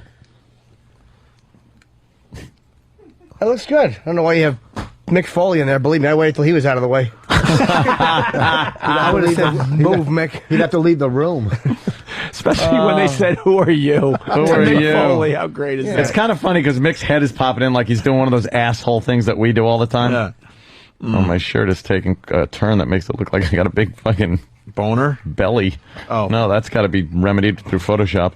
I'll just cut that off. I'll fix that. There you go. Cool. All right, Nagel. That's probably one of your better ones. So it is. You're forgiven. You ought to see when Ozzy was in here. You do take horrid pictures. When Ozzy was in here, he had forgotten to charge the thing. So there's some great photos of me and Ozzy at the console here. But a couple of them were blurry, and I'm like, why are any of them blurry? That was with the Why? old camera. This day and age. Let me see my picture. Jew broad. Please. This day and age. Please. We got Rich Voss who's getting his fucking teeth yanked out. He's gonna do some of his classic Rich Voss comedy without teeth later today for the boys. Oh yeah, I look thrilled to be with Cheech and Chong, and I love these guys. Whatever. Why do we look at the pictures at all? Oh, I know. You're It's right. just like- Never send them. Yeah, don't send them. Ugh. We got a handwriting analysis standing by. Good. We need to get David. Where's young David? We've been meaning to do this for a while now. Where's David? Intern David came in, and he's David. He's a bit on the strange side, a bit weird. You're like borderline weirdo. You're very much like many of the young Jewish kids that I grew up with around Long Island. Yeah. He's the reason Jews get beat up, because people think all Jews are like that, like little goofy, whiny type. But they are. No, I'm like a tough Jew. You're not a tough Jew. You are such a tough Jew. What are you talking about? I'm a tough. Well, compared to him, I would have to agree. But listen. But I that's mean, I'm not saying much. I'm not saying I went out in the street and I got in fights, but Well, I you're not a did tough stuff. Jew. No, you could be tough without getting in fights. There's stuff I've done All in my right. life. When you're a Jew, you're a Jew all the way. Yeah, what have you done that's tough? I don't know. I used Did to drugs? rob crack dealers and stuff. You was never desperate. robbed a crack dealer. They I handed almost it like to you. did they give it to you? almost. Yeah, I did. Yeah. They'd pull up. I'd pull up on them. I'd snatch it out of their hands. Did you hold right them up away. with your mouth on their cock? Freeze. Give me the crack. I'll suck the lifeblood out of you. Into my belly. I don't know. It's just, Don't make me swallow this cum. If I looked like him and act and had as funny as I am on stage, if I looked like him, I'd have a career, because they go, oh, he's a Jew, and the Jews look out for each other, but they don't know I'm a Jew in this business. They think I'm like, Why? know, You say it every 30 I seconds. never say it on stage. I say it like one time in my act, maybe years ago. I Huge did. Star of David tattooed on you. Exactly. Never again. Yeah, but you see, I walk around like That's this. what the audience says. Around Hollywood, you fucking shut up. And when they're leaving a Voss show, never again. David, I don't plant that fucking seed, you jackass. I'm teasing because Voss is he's hysterical on stage. I've heard more compliments from other comics about you on stage and how you can work a crowd and stuff. Believe me. Well, thank you. Voss is very funny. Yeah, we He's want just people to know that. a complete dolt on this show for some reason. And the reason bring something. Of course you do. And the reason we want people to know that, because we don't want Voss coming to us someday like, I'm down on my luck, you got a few bucks. Oh, that's going to be next week. Bonnie left me and took everything. Could you just spare me some money? See, Bonnie doesn't know how much money. Like, I don't have a lot, but I was happy when they raised the FDIC. I said this to her. I go, are they raising the FDIC to $250,000? She goes, why the fuck would you care? I go, I don't know, I'm just wondering. Oh, look at Ritz. I'm For insurance? It's already raised to $250,000. Yeah. So it insures you up to there? Yeah, because the government's going to, the government backs it. And then they're talking about some kind of moratorium on it. Like, you could put as much as you fucking want in there, and you can't lose it for like 6 months. Yeah, but they say that, but then when it happens, they go, well, what the fuck are you going to do? Yeah, you lost hey, it. we Sorry. can't. Yeah, we can't afford to pay it. So sorry. go What fuck are you gonna yourself. do? Yeah, here, take it. What David, happened? do you resent this type of talk about you? No. From Richard? No, not at all. He's implying that he's tough and you're not? No, he's the kind of Jew that can't he's fight. Well, no, I'm not saying he can't fight. He's what he is the type he's of going to guy. be very successful, but. You can tell he's a Jew when he walks down the street. He's got that Jewy Jew look to him. You know what I'm saying? Thank you. But Rich is a Jew, so he can say So, that. David, hold on. It's like the N-word. There's nothing wrong with it. Of course there is. You're saying at least. David, what do you think? The new candy. Anthony, I'm not offended. hold on. No offense, but everyone thinks exactly what he said when they see this kid. Yeah, but, why can he say it and I can't? Because it's the same reason everyone thinks another word when certain people walk down the street, but you can't say it. I understand, but just saying Jew is not good enough. You really No, he's need Jewy Jew. But there's nothing. Listen, You have certain very stereotypical Jewish features From your neck and to the top of your mannerisms head. and Yes. things like that. Yeah. So, but there's nothing wrong with that. No. It's No, just there isn't, no. that's the way it is. Like as far as being Italian goes, I know I whip my hands around and talk, and when I'm with my family, we go, hey, And he's we greasy. drop the N-bomb all the time, and I'm greasy, and we don't want him living in our neighborhood. And and saying you got a lot of JJ characters. Yeah. Is that like the N-word? I gotta call it. You could call him a J.E.J. Right. But he's I want to like- go with JJ. He's Hey, like, you what's know up, what it is? JJ? JJ. When I see him, he reminds me of my cousins that were always so smart and always did well. All my cousins are like lawyers or just like rocket scientists. They're really smart. Yeah. And I was like the black sheep, or Yeah. inferior race sheep. gotcha. You know what I'm saying? Yeah. You're Like the in fucking- Twins. The Pete Rose haircut of the family. Yeah. Hey, we got to get into this because she's on the line. I Oh. mean, we could yes. kill Voss some more after Michelle hangs up. There's always time for that. So just to set this up, intern David, we got some of his handwriting. I think he did application for the internship and wrote down some stuff. I don't remember. He'd like write his even when he's writing down his Kosher bit. sports and yeah. stuff. It's this scrawl, this chicken scratch kind of weird handwriting. Speaking of the kosher sports, Very Zodiac killer. Kenny was amazed at something. Did you understand what you were doing today with your kosher sports? Yes, I did. What was it? What are you referring to? You're referring to the fact that it was a kosher sport and there are no Jewish references? Yes. Well, that was one thing. That was one thing. But there that was something obvious. else. There was something else that was a theme of the whole thing that Kenny's like, I can't believe it, but I don't think he picked up on it. Every story had a certain A sexual thing, yeah, sexual intuition. That it was all like liking men and stuff. Yeah. Oh, okay. Yeah, I picked up on that. Very good. Very good, I David. picked up on that. I did. Oh, you got to get Natterman and do dueling Jews right next to each other. They're the same people. But Natterman will have. I can't do his voice. I wish I could. Who's Natterman? He's got the greatest voice. Natterman. Who's Natterman? I'm Natterman. Well, do we tell him, David, what this... Oh, yeah. So, anyway, he wrote a thing It's about the being autobiography that I wrote. It's nice. about wanting to be an intern, and the writing creeped us out to a point we got a handwriting analysis. And she's going to tell us a few things. One handwriting analysis said, I don't want anything to do with this, after she read this and saw his handwriting. Do you write Really? cursive or only print, David? Only print. Why can't you write cursive? Only thing in cursive is when I sign my name. Why not cursive? Why do you stop saying cursive? Script. It's script. Script, cursive, whatever. My Candy Club Soda Candy. You're writing cannot write cursive? Something about either. cursive. I think there was cursive. I can't write in script. Did you practice your cursive today? Nope. I don't like writing. I write in very sloppily. Script. But I can. Because I can't write fast in script. Right, I right. have to do like that capital I is so weird. Yeah, I can't do it. I don't like See, that it flows at all. together. I write much faster in cursive. Nope. Do you? Hey, can you say tabernacles? Tabernacles. When did you write this? In second grade? Tabernacles. Now we have this woman waiting for us. We have Yes, well, Yeah, she's on the line. we're having her. your handwriting analyzed. Michelle, here. Well, let's get her on. Oh, all right, David. Hey, David. Wow, he's being pushy now. Very assertive.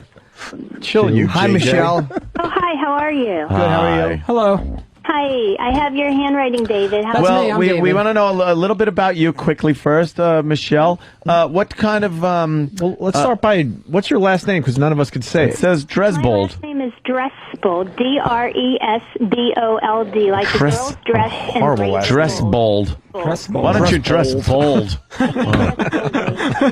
So it's Michelle Dresbold. And what are your credentials? Well, I'm a handwriting expert. I also go to court. I have training with U.S. Secret Service. Ooh, kick some ass then too, I right? do all kinds of criminal type cases where if there's a handwritten note at a crime scene, it's my job to go there and try to help law enforcement figure out who it is. So, like, what was your best case or whatever? Like, a case where you brag about? One of my cases that I guess I brag about was a young college student who put a building on fire because he had a crush on a girl on the first floor. Yeah. Wrote a note to her parents, and what he was really trying to do was scare the girl in the building to come back to him. So, unfortunately, he did kill someone in the fire, and I linked the letter he wrote to his parents saying he put the fire on, and it was anonymous to him, and he's now in prison for life. How did you link it? Was it personality stuff or other handwriting samples? This was really other handwriting samples. He had written handwriting from different handwriting samples to friends. They gave the handwriting samples to the police, and there was this note basically to his parents that was anonymous but said, too bad that fire had to kill that kid. It was meant for your daughter. But it was that's anonymous.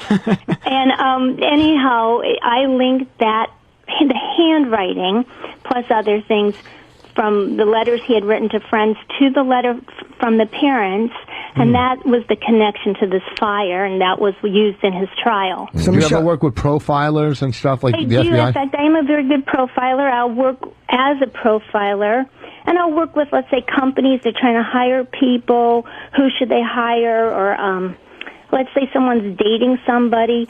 Should they date this person? Is this person really crazy? Are they wacky? So I work with all kinds of people.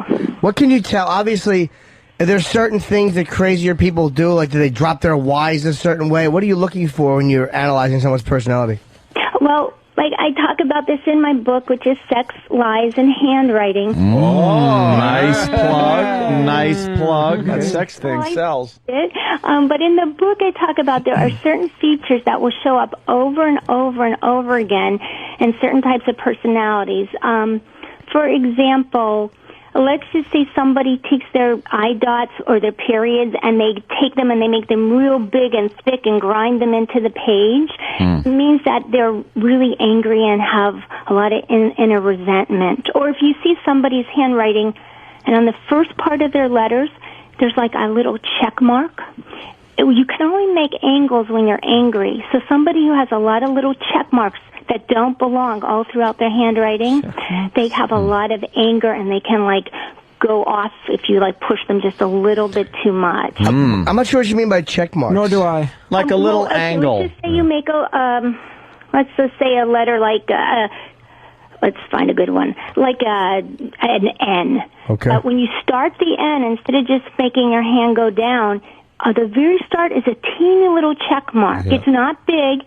It's just a teeny check mark. It's like almost like your hand twitched when you were putting the pencil to paper. Like, when you're relaxed, hand makes curves.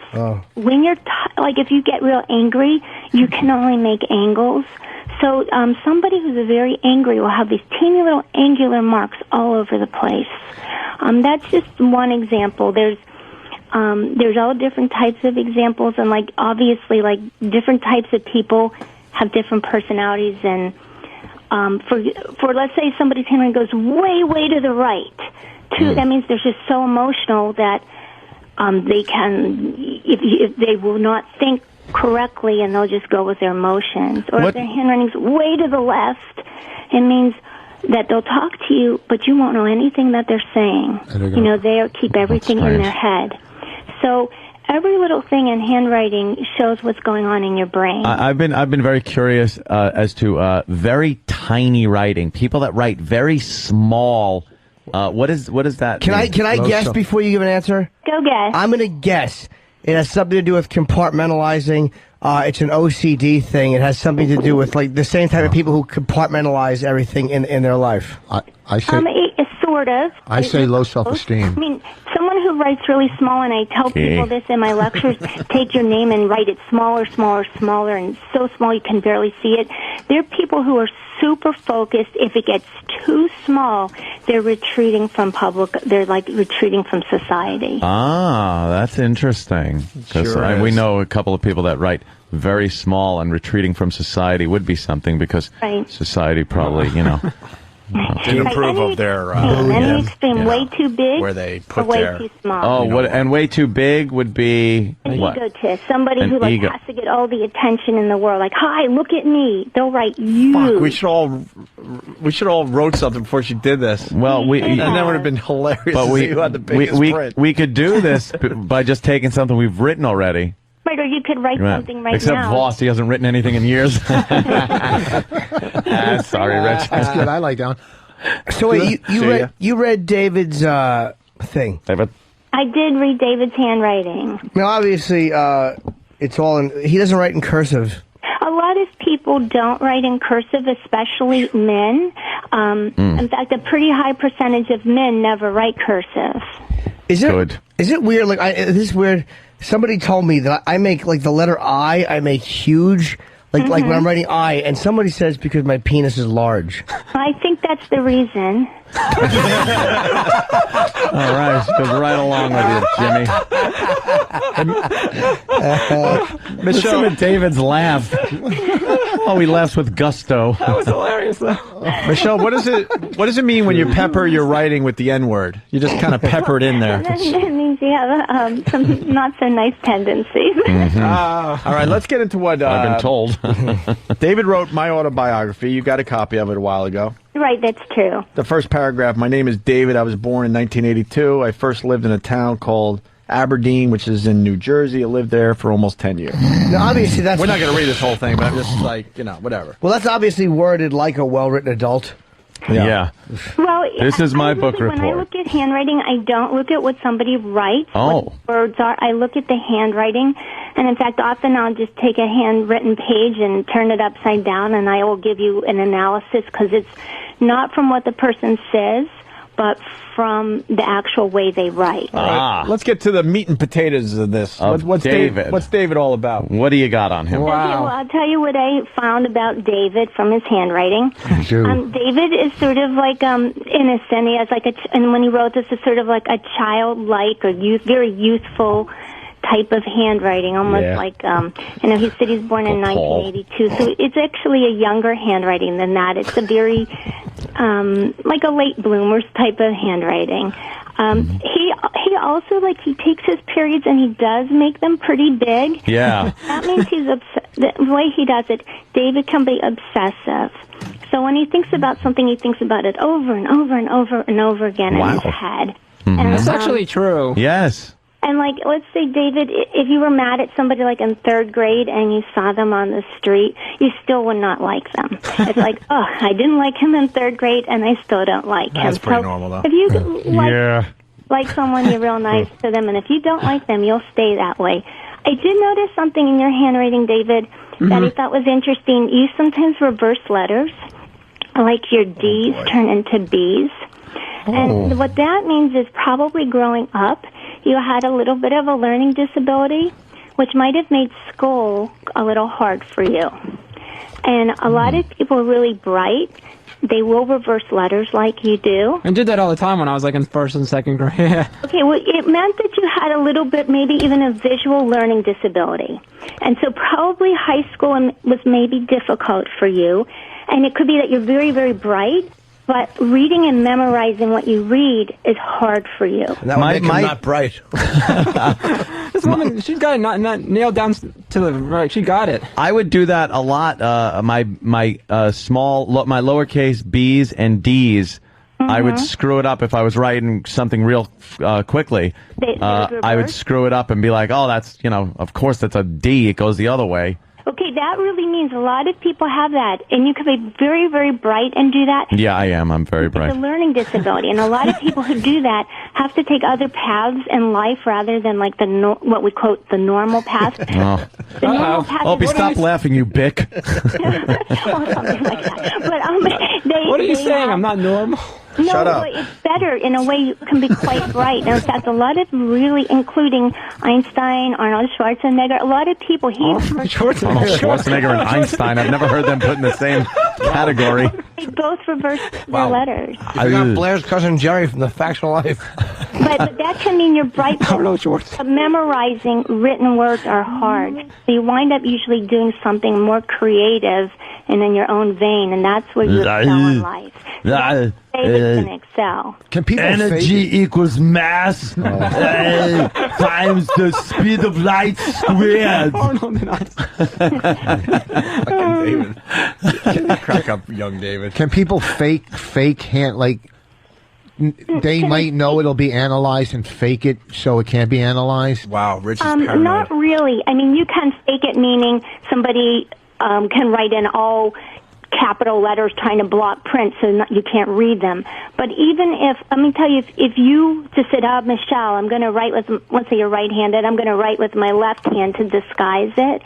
Every trait that came out with your right hand will come out in your left hand. And in fact, they sometimes do an experiment with people and they make them write with their foot. and I can still analyze the personality. Really? Daniel Day-Lewis. I got 20 jokes right there. I know what else you can tell. Yeah. Oh, God, it's such a good joke. And it's topical. What else do you want to know about David? Anything? Whatever you got on him. Yeah, is there the thing with the period being very...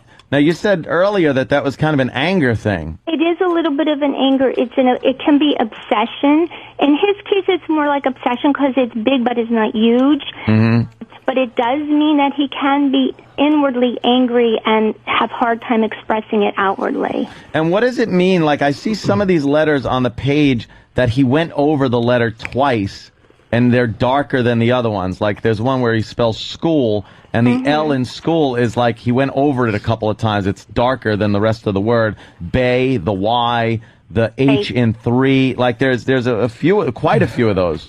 Okay, when you go over letters over and over again, it's an obsessive quality because you're not satisfied with it just the way it is. You have to go over and over.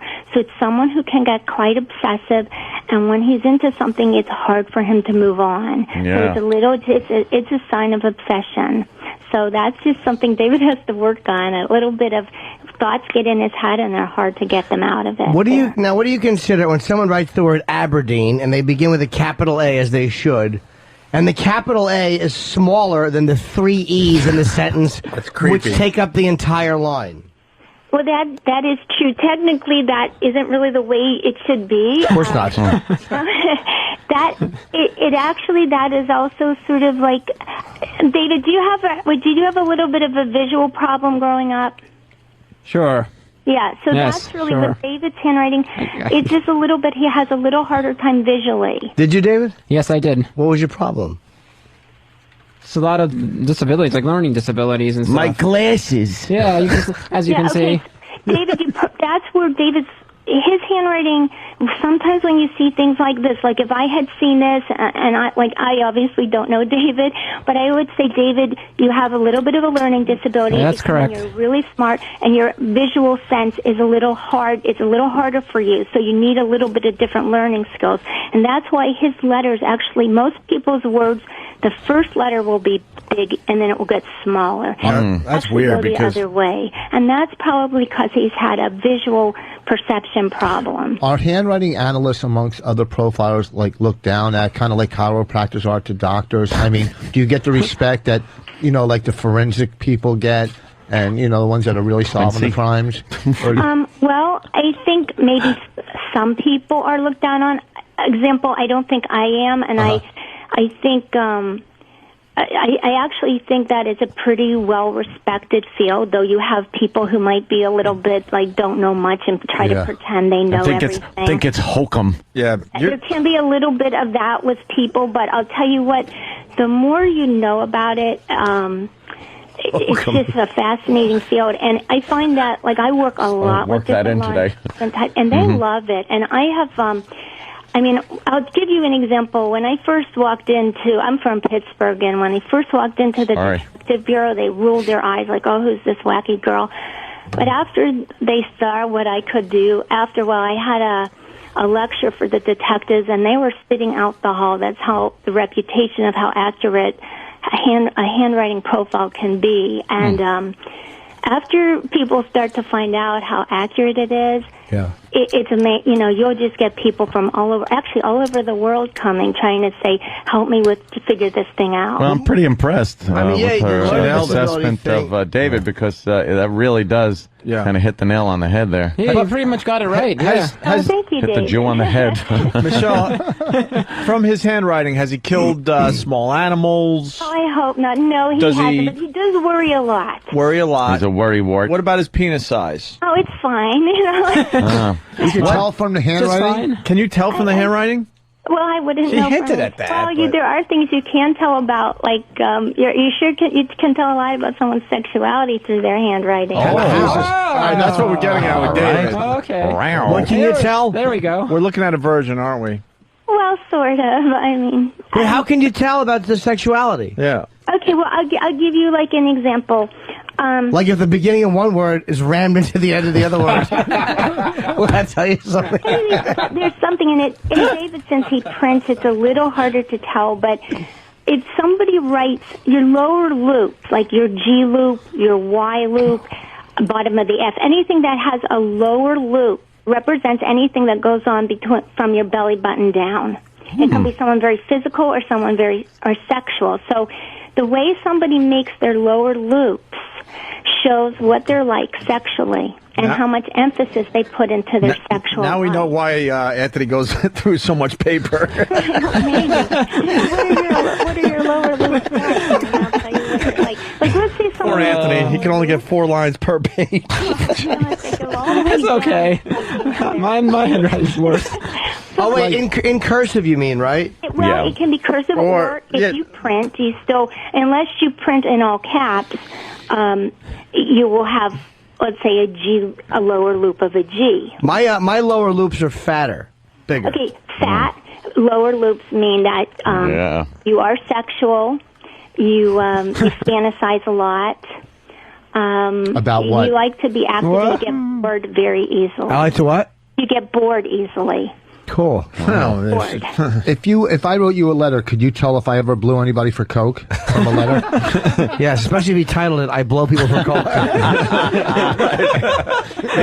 Hey, Michelle, what about people that write in all caps? I didn't catch that one. Okay, if somebody writes in all capital letters, well, first of all, one of the reasons men print and women more likely cursive is connected. So emotionally, a lot of women like to connect. The more you print emotionally, a little bit more you separate. Somebody who prints in all capitals. I write, stop yelling, LOL. Yeah, they don't want you to know anything about them. So a talking. person, it will almost always be a man, and he'll print in all capitals. And it means that person doesn't want you to know much about what's going on inside their head.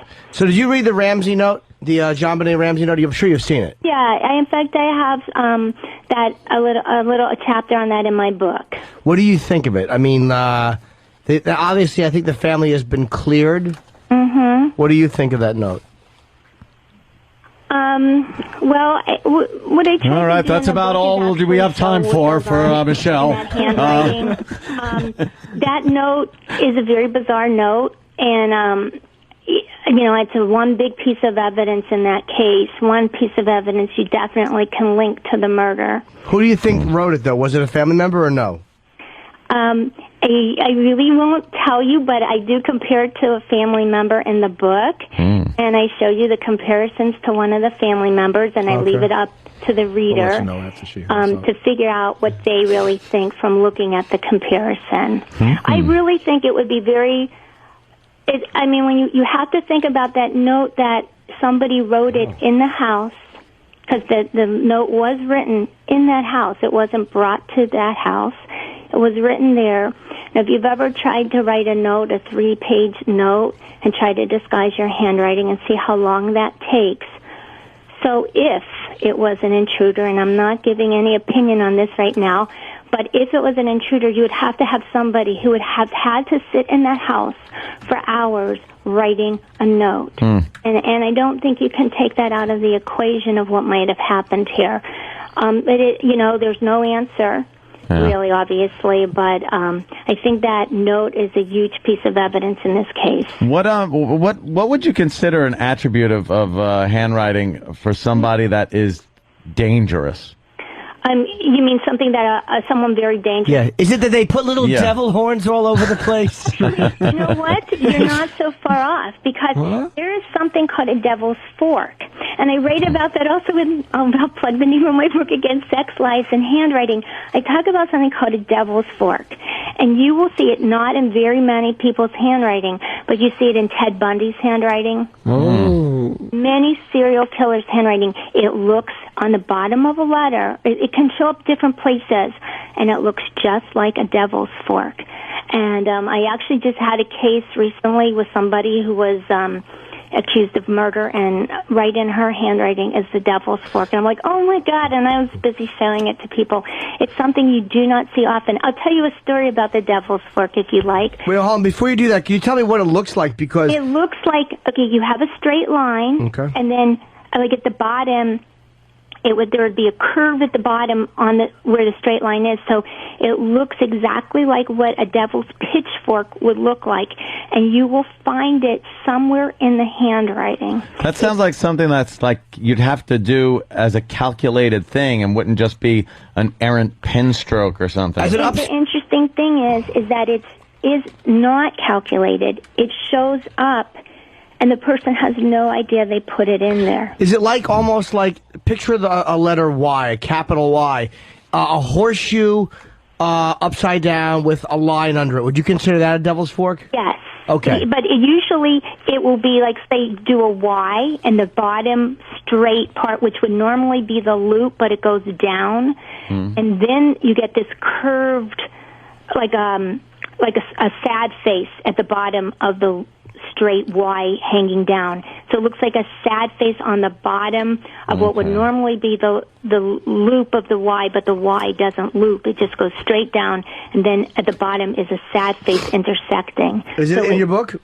Yeah, it's in the book. I can see how that could happen. I can't even tell you what page, but it's what page? Because I want to see it. When they talk about certain serial killers, they will have this, and it looks just like what you would if you were drawing a picture of a devil and he was holding a pitchfork, what the pitchfork would look like. Michelle, I'm sorry. No, they do it. What? I'm sorry. I'm looking at Aleister Crowley's signature too. What page is the Devil's Pitchfork on? Because I have your book here.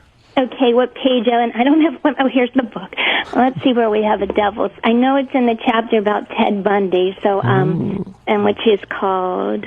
What could you tell by Aleister Crowley's handwriting? That he was a silly goose? Aleister Crowley, actually, is in the chapter called, is that a phallic symbol, or are you just happy to see, in your handwriting, or are you just happy to see me? No. You will find people, and they will actually put phallic symbols or male parts in their handwriting, and that is somebody who has to get their kick sexually from something perverse, or a really? little different than normal.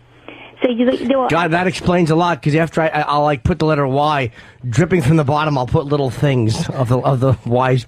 Boo. Bailed out, Michelle. Sorry, I felt a bomb coming on. If you look at that, like phallic symbols, example, Michael Jackson has it in his handwriting. When he writes the word child. A lot of times it happens in, like a phallic symbol, I once saw it in one of my friends, a female's handwriting, and I looked at her handwriting, and I had seen her handwriting many times, and I'll make up a fake name for her. I said, Carol, look, you have a phallic symbol. Why is that in your handwriting? She goes, oh, my, I had sex for the first time in 9 years yesterday, and it showed up right in her handwriting. Wow. So that's wild. Thinking about sex a lot or obsessed or something is a little different, it will show up sometimes when it's never showed up before. All right, so I'm trying to find an example. You were telling a story about... I'm looking for that page as we're talking. But Devil's let me Fork. see.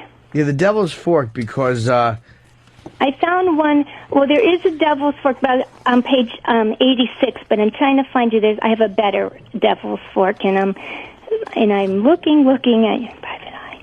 I know where it is, but I can't. Oh, it's got to be before that. Oh, I see. It's right. Oh, unless it's after that. We can talk as I'm looking for the Devil's. All right. Hey, I want to ask you about. I have the Devil's Fork. Here it is. Yeah, what page? It's in the chapter Bad to the Bone, page 151. At the very bottom is the word living, and it's written by Ted Bundy. Do you see the word on 151? Yes. To the very bottom, the word living, on the L. Oh, right, that little three-pronger thing Jesus there. Christ, how the fuck does he do that without knowing? What? He doesn't know he's doing that? Doesn't know he's doing it. Come on. It sometimes comes from other letters or words that connect weirdly. This is something he doesn't know he's doing. He doesn't know it's showing up. You have that also, I think, in the Green Valley Killer, and the BTK Killer has it also. They do not know Wow, they're that's so doing weird. it. It's just because when you write, what you're really doing is putting brain prints from your head onto the page. In fact, Ted Bundy, when they interviewed him, they said. He said, well, he never admitted to the killing, but he did say, well, I think there was a devil inside of me, and maybe the devil did some bad things. And that the person who does this will never admit that they did it, because they actually feel that this devil inside them might have done something, but they didn't. And it will show up It only, in my personal life, it only showed up one time. A woman who wrote me said she was dating a man and should she continue dating him. And I looked at his handwriting and he had the devil's fork in it. And I said, do not run away, get out of here. Don't even go near him. And she broke up with him, and it turns out he had a very long criminal history that she didn't know about. Holy. Wow. Jesus Christ. So, what do you know about Erock's fork? That's got to be real full, a lot of letters piled on top of each other. Titanium fork.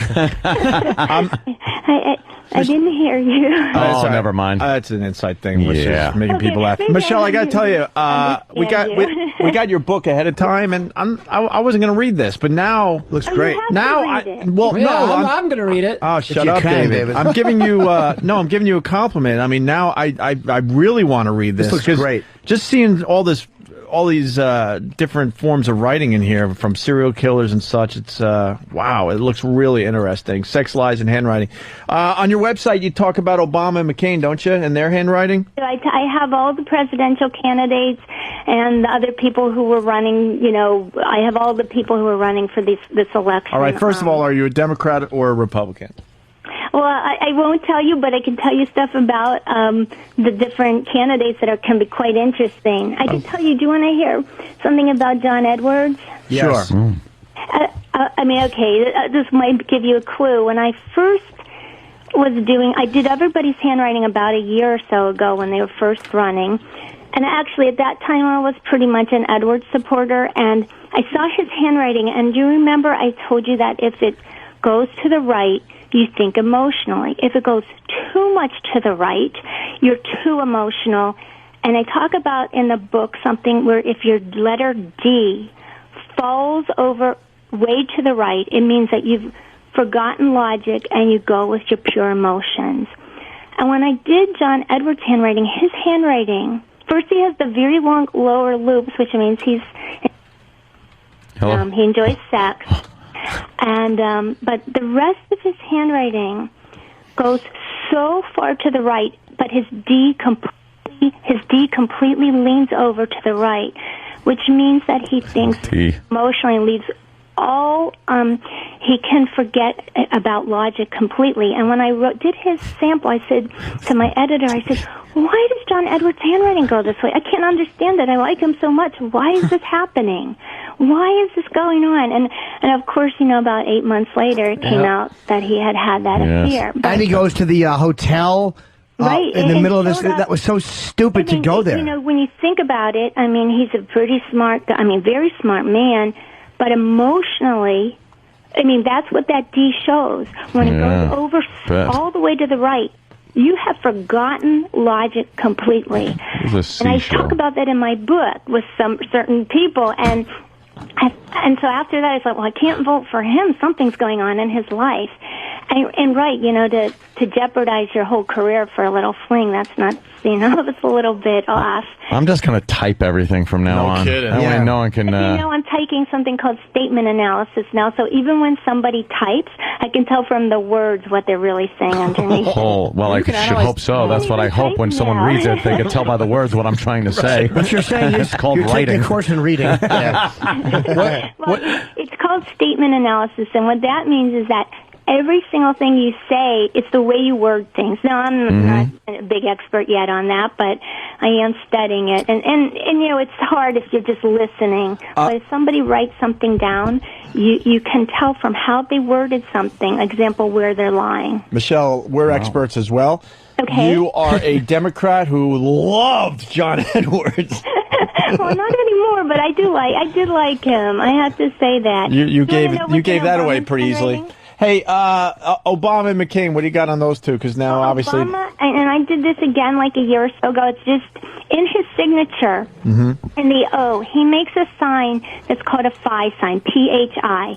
It's a Greek sign that means the perfect ratio, and that everything should be in this perfect ratio. And I saw that, and I wrote about it on my website.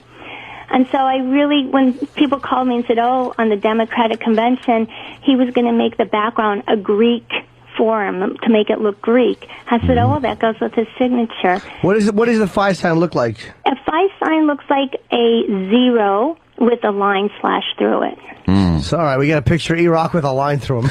Yeah, I mean, it's either with a line and it's a phi sign. When you see symbols in people's handwriting, sometimes you don't even know what they mean, and you have to go through your journal or whatever. But people will put symbols in their handwriting that have some meaning personally to them. But what does that mean with Obama? I think it means that his basic core belief system is that everything should be in a certain proportion and a ratio. I think socialism. He probably studied Greek when he was in college. I bet he had an interest in it, and something about that Greek philosophy. Then why is it a circle with a line through it? Well, that's how they. Should that's just be how a they circle. make a phi sign. They're all pointing towards. Do you speak Greek? I a little Greek, I speak. Yasu dikanis. That means hello, how are you? It's very interesting. I love the devil's pitchfork. Yeah, Jesus Christ. Yeah, the devil. Yeah, it's amazing. And the McCain thing. I mean, we got to John McCain, his handwriting, one thing about it, it is very scrunched up. And a lot of times, like him. when somebody has an illness. Now, I have his handwriting. The handwriting I have was from 4 years ago. And it's very scrunched. When people are physically ill, you can see it in their handwriting. At the time when he wrote this, he was ill or impending illness. And I think he had a lot of problems in the last 4 years. And you could see that right in his handwriting. Another interesting thing about McCain is you think McCain is a big family name, but he writes his first name John very large and his last name small. And what that means, if you write your last name small and your first name large, it means I want to make it as John. I do not want to have to.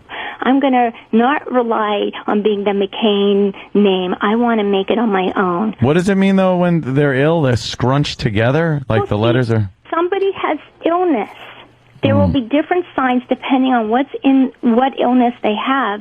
You can tell a tremendous amount about a person's health when you look at their handwriting. Yeah, I got a jumble of scribble here, but apparently it's Robert Reed's autograph. Okay, well, I don't know about that. Well, of course not. I mean, it's all scrunched together? Yes, extremely. It's so scrunched together, it's just a line. And he's got a lot of zeros with the slash through it. On handwriting and illness and how it's related. Yeah. And I wrote something on my website about how you can predict it's a long story, but I'll make it short for you. How somebody had a tumor and how you saw it in his handwriting. And one of my pudding readers read that, and she saw her husband's handwriting. And she said to him, "Oh, I don't want to scare you, but I think you have a tumor on your kidney." And he did an MRI, and he did have it. Well, just by the handwriting? He was tinkle on the paper.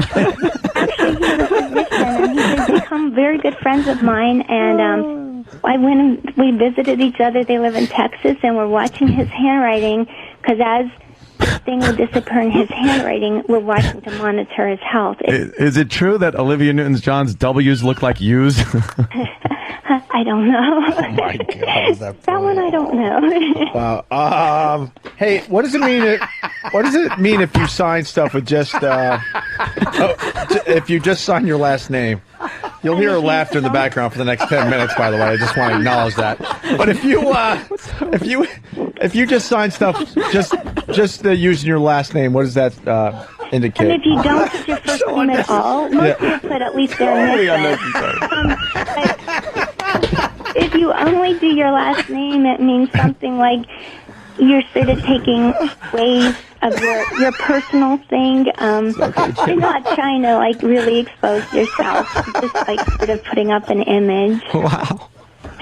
So that's what that shows. Okay, and just for my personal interest, did you study Kurt Cobain's suicide letter? I did have it, and I have looked at it. In fact, I haven't looked at it for quite a while now, but I do remember it, and it was a little. Most things that will show up in suicide letters, a lot of times the person's handwriting will go way downhill, meaning that the slope of the handwriting goes. Oh, yeah. That means that they're feeling very, very depressed. And I would think, and his handwriting was very erratic, and it means very erratic thinking. So the one thing you want to look for if in somebody is if their handwriting starts to go way, way downhill. It means that they're like falling mentally downhill. Or I think I remember he had that. Like I said, I haven't looked at it now for quite a while. What if you have a droopy C? A droopy C. Yeah. It means that you need a facelift. I don't know. No, I was thinking droopy I don't C. think it means that much. And like my D always goes off to the left. Your D goes to the left, Yeah. not to the right. A little bit, like sometimes. What's that mean? So I don't know. Your D actually slants more. That means that sometimes you're very emotional, except there are times where you quickly take back control. Yeah. And what's the difference between a good and a bad N? Well, there's no good or bad N's, but one thing you want to look at in the N, like if you have Hat a removal. loop in your N, it means you worry too much. Really? Mhm. Yeah, I worry about my N's. Right, well, don't worry so much. All right. Thank you. I didn't know that. I'm glad you much. could solve those Some problems. individual letters mean something how they're made, and others don't mean all that much. It's the Yeah. general look of the writing also. But there are little things that every little thing you put on that page means something about you. Wow. You know what? I find this a little odd. Whenever I'm writing on the front of an envelope, like an address, and not so much anymore, but I used to, if it wasn't lined paper, I would always kind of drop off to one side or something. Oh, well, that's fine. Did it go, if it's not lined, do you mean that the handwriting went uphill or downhill, or what do you mean? Yeah, it was like it would start out good, and then by the end of the address, like it would be dropping down, like going to a down sloping. Like you're writing on a down angle. Yeah, on a downhill. Yeah. I could never keep it straight on You unlined. don't want your handwriting going down. I always tell people not to write on lined paper because lined paper means that you need to follow rules and regulations. Ideally, your handwriting should go uphill a little bit. Yeah. Yeah, and that means you're a little more upbeat, positive. If your handwriting I'm just goes going to turn the downhill, page a there little is bit. something like there's something called handwriting therapy. When your handwriting goes downhill, it means you can see things in a negative light. Yeah. And Tell me about it. We No do this shit. exercise where we make you write uphill, Mm-hmm. and that will actually turn a negative mood into a much positive state. But realistically, all I have to do is really turn the page clockwise a little bit, and I'm fine, right? Back to normal. Well, no. Realistically, all you would have to do is when you write, instead of letting your hand drop down, is actually go, I'm going to make it level, or I'm going to go up and force it up. And actually, as you do that, you will Force feel my D better up. and happier. And they've done studies with really successful people. And the thing that's Uncle Paul. in common with them is almost always their handwriting goes slightly up. All right, Michelle. Who's that? Hold on, Michelle. I heard a voice. Yeah, hold on. Michelle, who's the writer of Sex, Lies, and Handwriting. We got a bunch of really good questions coming in. We got Stephanie in Atlanta. Stephanie. Hi, Stephanie. Hey, Michelle. Hey, so what does it mean when a woman writes in all caps? Okay. I rarely ever. Now, there's a few things to consider. Does she write in all caps because it's part of her profession? For example, is she an architect or an engineer? No, she's a woman. Exactly. That's why Mr. Brady did it. Come on. We're talking about recipes, right? Recipe. If a woman writes in all caps, So rude. I always say to her, it does mean she's trying to avoid a little bit of things emotionally. And I say, think back of when you started, and you were probably going through something, a little emotional problem or trauma at that time. Think back of when you started to write in all capital letters. And that's probably an issue or a trauma that you need to work out in your life. So very few women do write in all caps. Does that make sense to you? It does. It's very interesting, though. No way. I mean, do you write in all caps? I do. All the time. I never write any other way but in all caps. Now, do you, when you learned in school, did you write cursive and then somewhere in your life turn into all caps, or did you write in all caps ever since a kid? No, I wrote in cursive. I can't even remember when. Stephanie, can I ask you a question? Because I'm kind of learning about this. Do you have big, thick periods?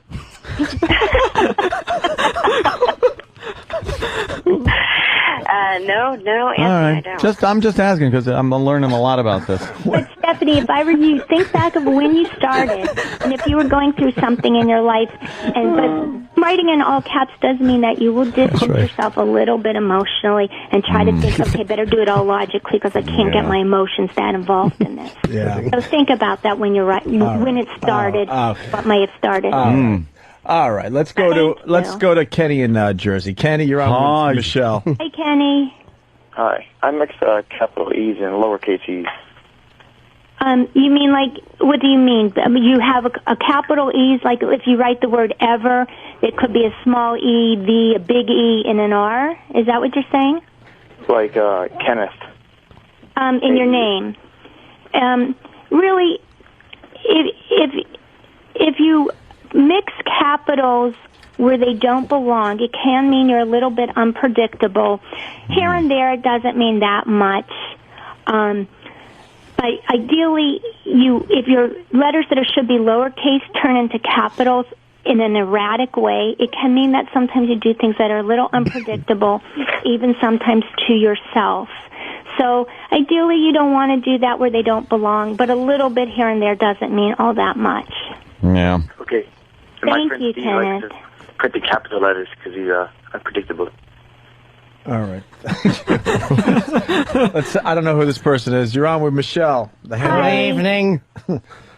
Are you there, sir? I'm here. Oh, madam. Madam, what's up? Hi. Hello? Dan? Hello. Hi. Dan. Hello? Yeah, hi, you. Dan, you're up. Go. You're up. Oh, hey. I'm sorry. I was wondering, my big P, the top of it it's a lot larger than the rest of it, like the long skinny part. I was wondering what that meant. Oh, that's a very good question. The very top part of the letter P is very rounded and big, and then you just have a little teeny line. Yeah, only on my big P, though. Okay, well, oh, no. Let's see what we can say what that means. Well, it just means you have a big P. Yeah. It does mean sometimes you like to please others, and there's a big desire to please. Yeah. And sometimes when I write my V, the tip of it's real skinny and tighter than the top part of it. I was wondering, it's like a very big difference. It's almost like a sharp wedge. Yeah. Yeah. That in itself doesn't mean that much. All right, thank you. Does it mean anything if every time you write a V, the scribble marks through it? I hope not. All right, let's say hi to David in Washington. We're wrapping up with Michelle here, Hi, but David. David has something. Hello. Yeah, okay. Seriously, my handwriting is super neat. It looks like the letters were typed practically. Okay. I make my A's the way they would appear, my lowercase A's like on a typewriter. Ooh. And sometimes I make my G's that way too with the little loopy deal. And when I'm handwriting, the paper, I turn it to where it's like I'm writing vertically. Yeah, I've seen those weirdos in school. Well, you know what that means? Your handwriting looks real perfect. Is that what you're telling me? It is really braggart. close. Means to you're a perfect. braggart. No, you know what that means? When people tell me, oh, look, this person there have real perfect, neat handwriting. Isn't that great? When you write so it's so perfect that it's unnatural, it means that you can't relax, and you're so afraid to show who you really are that you need so desperately to keep everything perfect and in place because you don't want anyone really to see what's inside, and it's very hard to be spontaneous. Because if you're spontaneous, people might go, oh, look, you did something wrong. So you're keeping everything in extreme order so not to give anybody the impression that you have any flaws. Yeah. It's kind of a fear factor. Yeah, but I write like really messy, and I can't relax. It's just the opposite. So, well, it may be different. You may not put up like a front that I'm perfect. Right. Well, I certainly can't. don't. No, he's garbage actually with a hat. So that's different. He knows it, and he has no problem with it. Perfect. It means that they're trying so hard not to let anybody see any of their problems. All right. What if I write fine, but I have a messy colon? Well, then you have to go to the doctor. Hey, Lucy, I have a question. Danny just threw away his paper. You didn't write this alone. Who did you write this book with? I wrote Sex, Lies, and Handwriting with someone named James Qualwasser, who's a very good editor and writer from... Oh, okay. I thought James Qualwasser was a handwriting expert. Yeah. No, he's not a handwriting expert. He's an editor. A ghostwriter. You didn't write No. much. Hey, John in Jersey has a very good question for you, Okay, Michelle. John. Yes, John, you're up. Yes, I'd like to wonder why my D's go into my A. What's that, John? He wants to know why... They go in my A. Wait, I'm sorry. If you could please repeat what you said, that might help. Yes, my D's go into my A when I write. Oh, yeah, that's the D's go to the right? They go into the A's. Go into his A's. Yeah, if he has an A, the D goes right into it. Okay, so your letters are intersecting with each other? Is that what you're telling me? Yes. At least the D's and the A's, yeah. Yes. Ideally, you don't want your letters intersecting like that. It's a little hard to know. Ideally, you want your letters separate. If it's your everyday letters other than signatures mean something a little different. But your letters intersecting mean that there are things that are getting kind of mixed up in your life.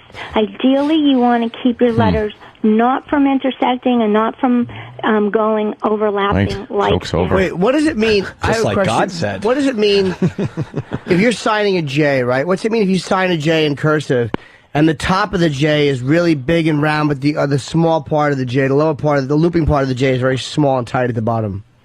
Most people who write a very big J, a very rounded top part of the J, that usually shows responsibility.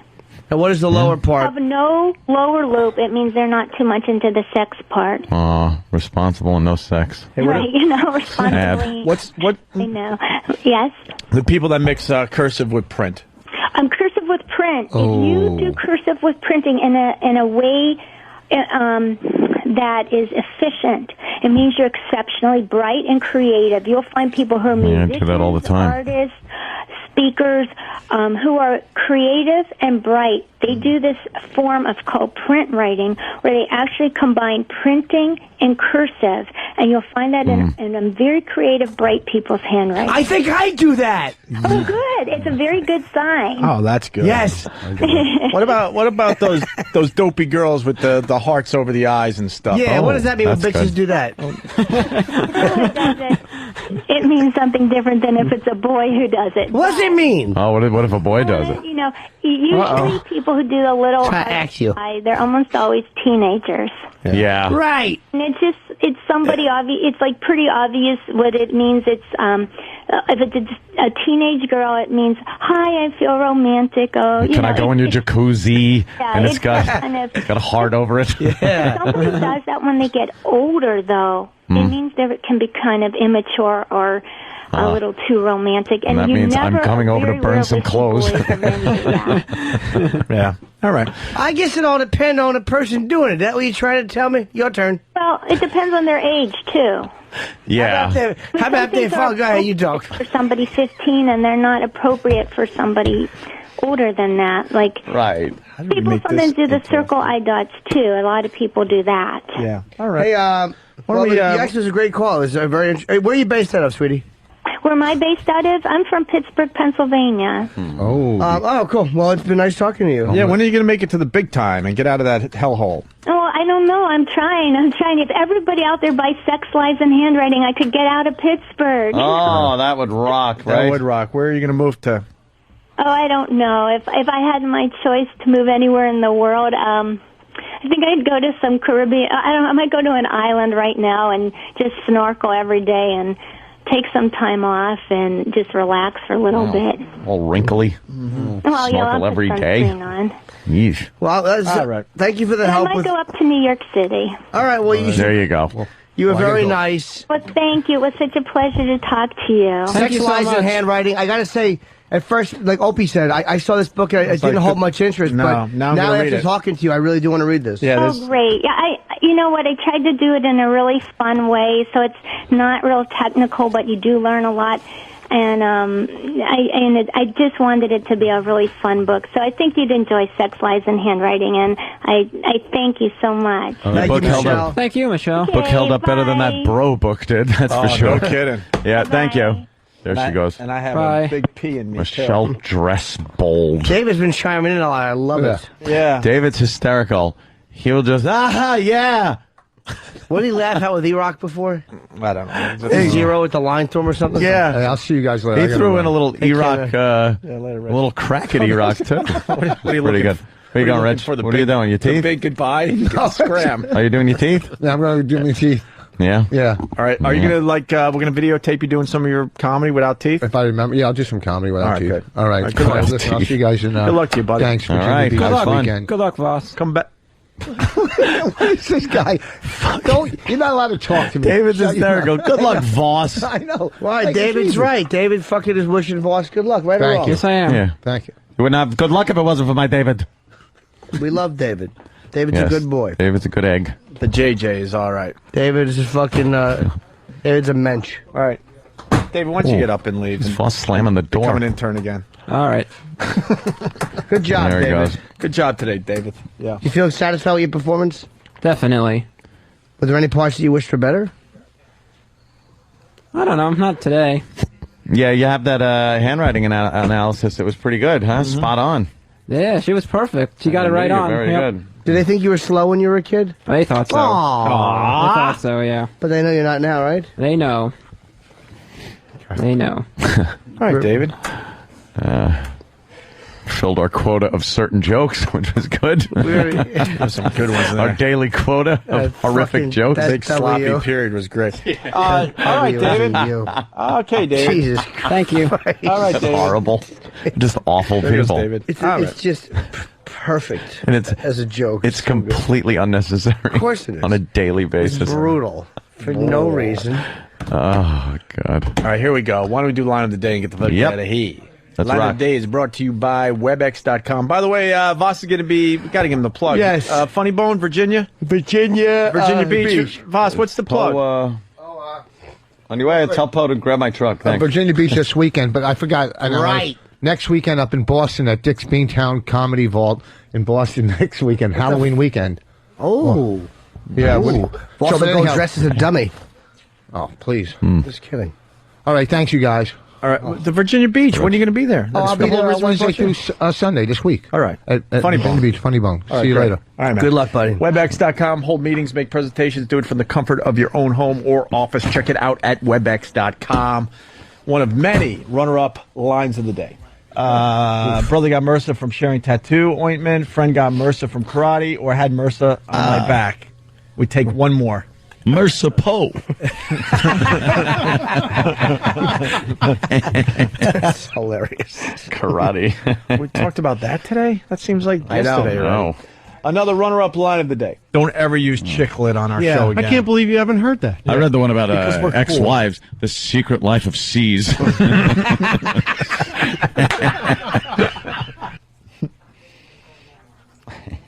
Another runner-up line of the day. Is it weird? Like, this is weird.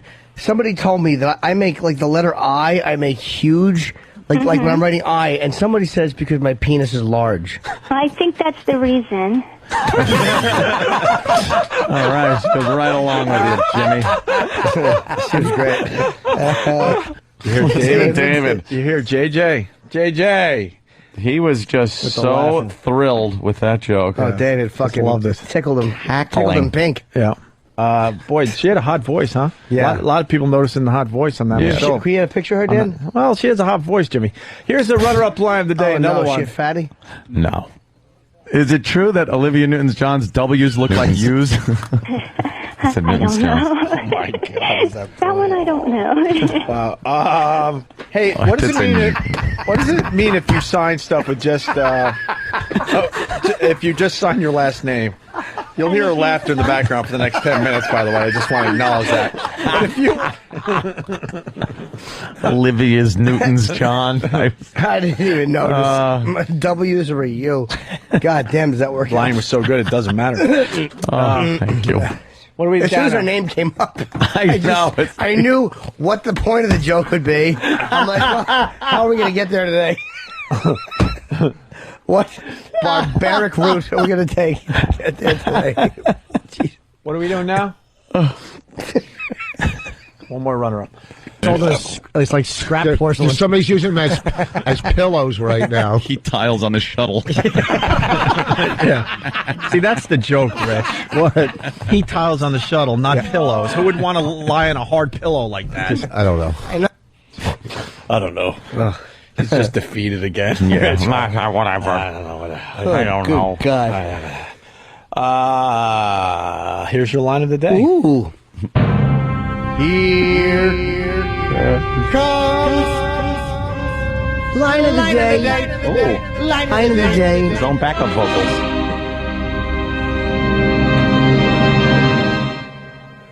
What was your name? Time Daily. Time Daily. Oh, damn.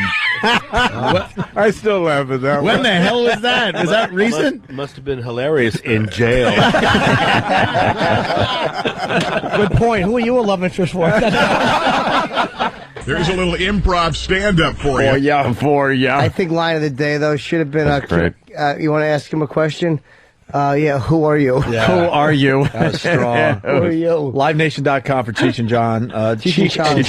Cheech and John. I hope it doesn't. Tour dates. Chong is dead, so he's Cheech and John. Hiya. They were fun, man. God, we had Jocktober. We have some great Jocktober stuff to get to tomorrow. Yes.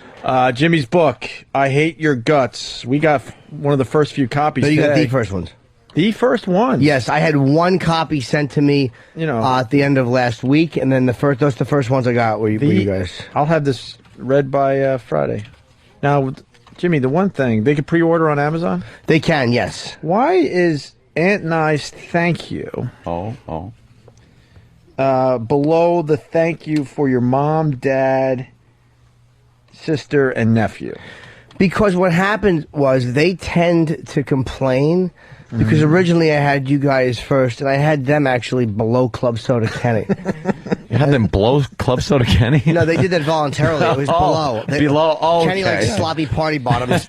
So I told my family to get on their stomachs, open their butt cheeks up, and let old fucking John Kenneth in there with his rod. They knew better than argue. And so I had to put them first. It was very disappointed you started your polite. thank yous with your mom and dad. Very disappointed. Yeah, but it wasn't the way I wanted it to go down.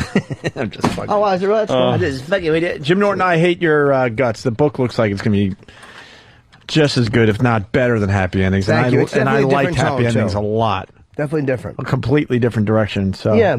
I think you're going to have people talking about this book in the media. I hope so, man. Bash a lot of people.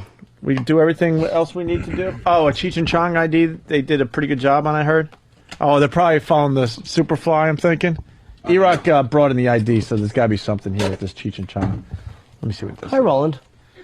Hey, this is Cheech. And this is Chong. And you're listening to Anthony Opie and one more. Hey, this is Cheech. And this is Chong. And you're listening to the Opie and Anthony Show. So listen up.